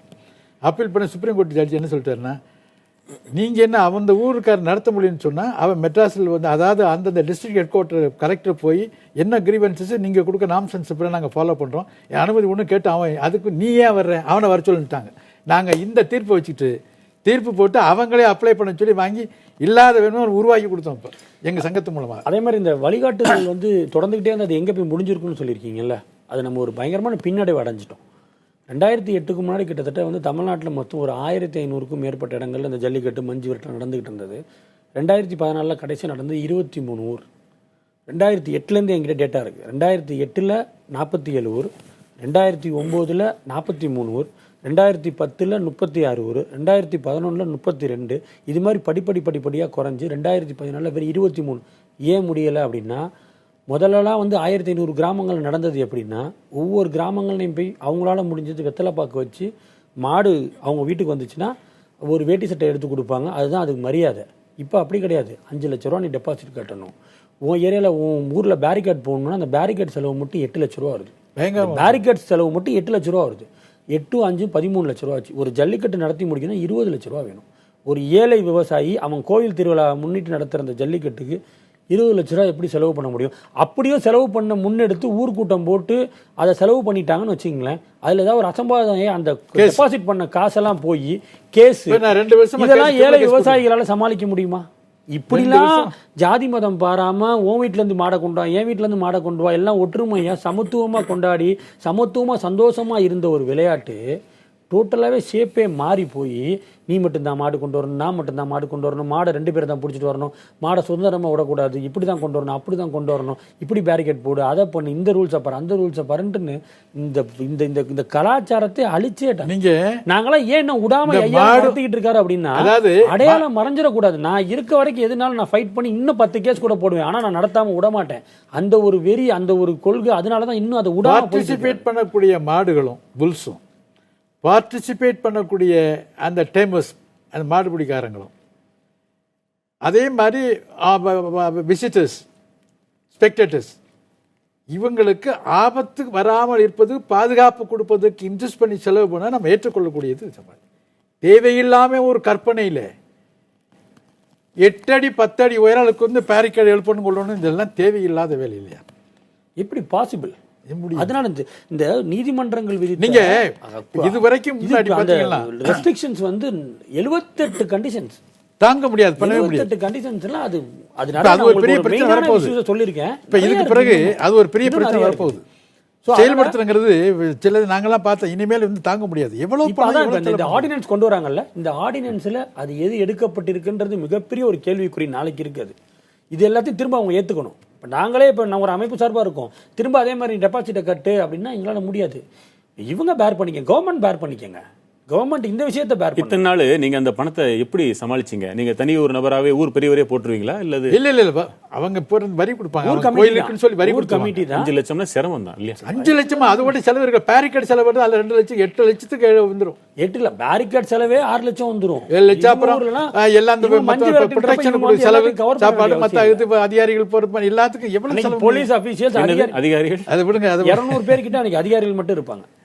இன்னைக்கு காலம் எப்படி மாத்திருக்கு பாத்தீங்களா? அதை மீண்டும் சொல்லக்கூடாது. இருந்த சீருடை அணிந்த தமிழர்களும் இன்றைக்கு குரல் வாங்கி பேச ஆரம்பிச்சிட்டாங்க. ஒரு பெரிய இதுதானே, ரொம்ப கஷ்டங்க. இப்ப இதுல நீ நடத்துற முறைகளை வந்து இந்த கைட்லைன்ஸ் இருக்கு பாருங்க, அது ப்ராப்பர் இல்லைன்னா நாங்களாம் நடத்த தயாரா இல்லை. இது வந்து இந்த பதிவை நீங்க முக்கியமா சொல்லி தான் ஆகணும். கைட்லைன்ஸ் ரொம்ப டைட்டா இருந்தா நாங்க நடத்த தயாரா இல்ல. சோ அந்த அந்த அந்த இதை வந்து தளர்வு வந்து நான் செஞ்சு கொடுக்கறது மாநில வைக்க போறோம், மாநில அரசு கையில தான் இருக்கு. எங்களால பண்ணணும். மறந்து போனதை கேட்கிற மாதிரி தோணுது. இப்ப இந்த கைட்லைன்ஸ் என்ன அதுல சேர்க்கணும் செய்யணும்ன்றதெல்லாம் இப்ப அரசு தன்னிச்சையாகவே அதை செய்து விட்டதுன்னு பொருளா? அதுக்கு தான் நீங்க இல்ல இல்ல அது ஒரு கமிட்டி போடணும். நாங்க இதுல இன்சிஸ்ட் பண்ண போறோம், கமிட்டி போடணும். எப்படி இப்ப சட்டம் ஆயிரம் நான் அதுக்கே ஒரு சின்ன உதாரணம். இந்த ஆர்டினன்ஸ் பாஸ் பண்ணியிருக்கிறப்ப கவர்மெண்ட் ஒரு கமிட்டி ஃபார்ம் பண்ணியிருக்கணும். ஃபார்ம் பண்ணி எங்களை மாதிரி அமைப்புகள் இருக்க முக்கியமான ஆட்களை உட்கார வச்சு இந்த ஆர்டினன்ஸை எப்படி கொண்டு அப்படி எந்த ஒரு தகவலும் இல்லை. அதாவது மீனவர்கள் இஷ்யூ எடுக்கிறப்ப மீனவர்கள் அமைப்புல இருந்து ஆள் கூட்டி போறாங்க. காவேரி மேலாண்மை வாரிய விவசாயிகள் சங்கத்துல இருந்து ஆள் கூட்டிட்டு போய் மாநில சார்பாக பேச்சுவார்த்தை நடத்துறாங்க. ஜல்லிக்கட்டு பிரச்சனைகள் சார்பாக அமைப்புகள், பாதுகாப்பு சங்கம் இருக்கு, மீட்பு கழகம் இருக்கு, பேரவை இருக்குது, காளை வளர்ப்போர் சங்கம் இருக்கு. ஒருத்தர்லேருந்து ஒரு பிரஜை, ஒரு 5 பிரஜையை உட்கார வச்சு உங்க ஒப்பீனியன், நீங்க தான் கிரவுண்ட்ல இருக்கிறவங்க, நில களத்துல இருக்க நிலவரம் தெரியும், எது காம்ப்ளிகேஷன் எது அப்படின்றது உங்களுக்கு தெரியும்ல. அந்த இடத்த முன்னிறுத்தணும்ல. நாங்க என்னென்ன பாயிண்ட் சொல்றோமோ அதை ஷார்ட் லிஸ்ட் பண்ணி இல்லை இப்படி பண்ணிக்கலாம்னு ஒரு ஷேப் கொடுத்தா தானே இந்த ஆர்டினன்ஸ் வந்து நம்மளுக்கும் எல்லா விதத்திலையும் பக்கபலமா இருக்கும். ஆர்டினன்ஸ் கொடுத்துட்டாங்க, நடத்துறதுக்கு எனக்கு தெம்பு வேணும்ல. என்னால் நடத்த முடியாமல் போச்சு. என்னால் நடத்த முடியாமல் போனதுக்கு காரணம் என்கிட்ட அந்த பொருளாதாரத்தை செலவு பண்ணி இவ்வளோ பெரிய ரெஸ்டிங்ஸ் பயன்படுத்தி என்னோட சொந்த பந்தம் என் கூட நின்று ஜல்லிக்கட்டு பார்க்க முடியாது. நீ கீழே ஓடு இங்க 4 பேர் தான் இருக்கணும். காவல்துறை அவங்களோட கடமையை செய்யறாங்க. இதெல்லாம் கண்டிஷன்ஸ்னால வந்த விஷயம். கஷ்டம் இருக்கு பாத்தீங்களா, ரொம்ப கஷ்டம். அது ஆர்கனைசேஷன் தான் தெரியும் அதோட வழி என்னன்றது. நம்ம எதனால செஞ்சிடலாம் சொல்லிடலாம், வெளியில இருந்து பாக்குறவங்களுக்கு வேற. அதை ஆர்கனைஸ் பண்ணி அந்த கிரவுண்ட்ல உட்கார்ந்து இருக்கப்ப நிறைய காம்ப்ளிகேஷன்ஸ். இங்கே இன்னைக்கு நடக்க முடியாது, ஒருத்தவங்க வீட்டெல்லாம் பூட்டி வச்சுக்கணும், பின்னாடி வழியா தான் சுத்தி போகணும், எல்லாமே ரெஸ்ட்ரிக்ஷன். மாடுக்கு வந்து போறதுக்கு ஒரு பேரிகேட் போடுறோம் பாதுகாப்புக்காக வேண்டி, மாடுபிடிக்காரனுக்கோ அல்லது மாடுகளுக்கோ அல்லது ஸ்பெக்டேட்டர்ஸ்க்கோ வரக்கூடாதுன்னு பேரிகேட் போறோம். ரொம்ப காஸ்ட்லியா இருக்குது. நான் என்ன சொல்றேன்னு கேட்டீங்கன்னா, இப்ப என்ன உதாரணம் வச்சுக்கிறோம், சிவகங்கை மாவட்டத்தில் 9 இடம் வச்சுங்க.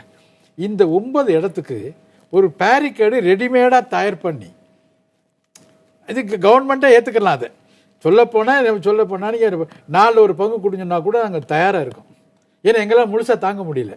அதை கொடுத்துட்டாங்கன்னா அதையே ரொட்டேட் பண்ணி அடுத்தடுத்த ஊர்களுக்கு கொடுத்து கூட நம்ம உதவலாம். ஒவ்வொரு டிஸ்ட்ரிக்ட் ஒரு இதை வச்சு இந்த மாதிரி கொடுத்தாங்கன்னா, இல்லைன்னு சொன்னா இந்த எவ்வளவு பண்ணாலும் செயல்படுத்த முடியும். எவ்வளவு நடத்தணும்னு சொல்லி ஆர்டர் போட்டாலும் கூட நம்ம இந்த அவசர சட்டத்தின் மூலமாக வாய்ப்பு இருந்தாலும் கூட நடத்த முடியாத ஒரு நிலைமை உருவாகுது.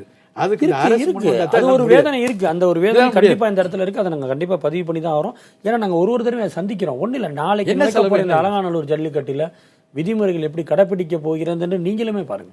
எவ்வளவு பெரிய பேரிகேட்ஸ், யாரும் உள்ள வர முடியாது. அந்த இடத்துல வந்து ஒரு ஷேப் இல்லாத ஒரு இடம், பசங்க யாரும் அதாவது ஒரு ஃப்ரீயா மூவ் பண்ண முடியாது. இவங்க பண்ற ரெஸ்ட்ரிக்ஷன்ஸ் எல்லாமே வி அக்செப்டட். பட் வந்து எல்லை மீறிய விஷயங்கள் வந்து யாராலையும் தாங்க முடியாது. நான் அது எல்லை மீறிய விஷயங்கள்ன்றது நிறைய அதில் கண்டிஷன்ஸா இருக்குது. 5 லட்ச ரூபாய் நான் டெபாசிட்டையும் கொடுத்துருவேன், சொந்த பந்தத்தோடையும் சேர்ந்து பார்க்க முடியாது. அவங்க ஒரு இடத்துல இவங்க ஒரு இடத்துல நிற்பாங்க. ஒரு ஃப்ரீயான ஒரு அனுமதி கிடையாது. இங்கிட்டு போவாது அங்கிட்டு போத மாடை இப்படி எப்படி விவசாயத்துக்கு அது சப்சிடி கொடுக்குறாங்களோ அது மாதிரி இதுவும் கொடுக்கணும். சப்சிடி மாதிரி கொடுத்தாங்க. உண்மைதான். அது மாதிரி இது மாதிரி இது கண்டிஷன்ஸ் தளர்த்தல கொடுக்கணும். இந்த ஆர்டினன்ஸ் எங்களுக்கு ரொம்ப சந்தோஷம். நாங்க வந்து எங்களோட உரிமைகளை மீட்டெடுத்துட்டோம்னாலும் இந்த உரிமைகள் எங்களோடு தொடர்றதுக்கு கண்டிஷன்ஸ் தளர்த்தப்பட்டா மட்டும்தான் இது எங்களோட தொடரும். ஐயா கூட மிக முக்கியமான ஒரு சிவகங்கையில கண்டராமாணிக்கன்ற ஊரை ஆர்கனைஸ் பண்றவரு இந்த இடத்துல ஒரு பதிவே சொன்னாரு, எங்களால இந்த கண்டிஷன் தளர்த்தப்படலைன்னா நாங்க நடத்த மாட்டோம் என்ற ஒரு பதிவை கொடுத்துருக்காரு. 2 இளைஞர்களோட இவ்வளவு நேரம் உரையாடியதில் ரொம்ப மகிழ்ச்சி. இந்த களத்துல போராடிட்டு இருக்கிற அந்த இளைஞர்கள் இதே மகிழ்ச்சியோட அவர்கள் என்றைக்கு ஜல்லிக்கட்டை கொண்டாடுகிறார்களோ அன்றைக்கு தான் நமக்கு முழு மகிழ்ச்சி என்பதை தெரிவித்துக் கொண்டு உங்களுக்கு ரொம்ப வருகை தந்து இவ்வளவு நேரம் பேசினதுக்கு ரொம்ப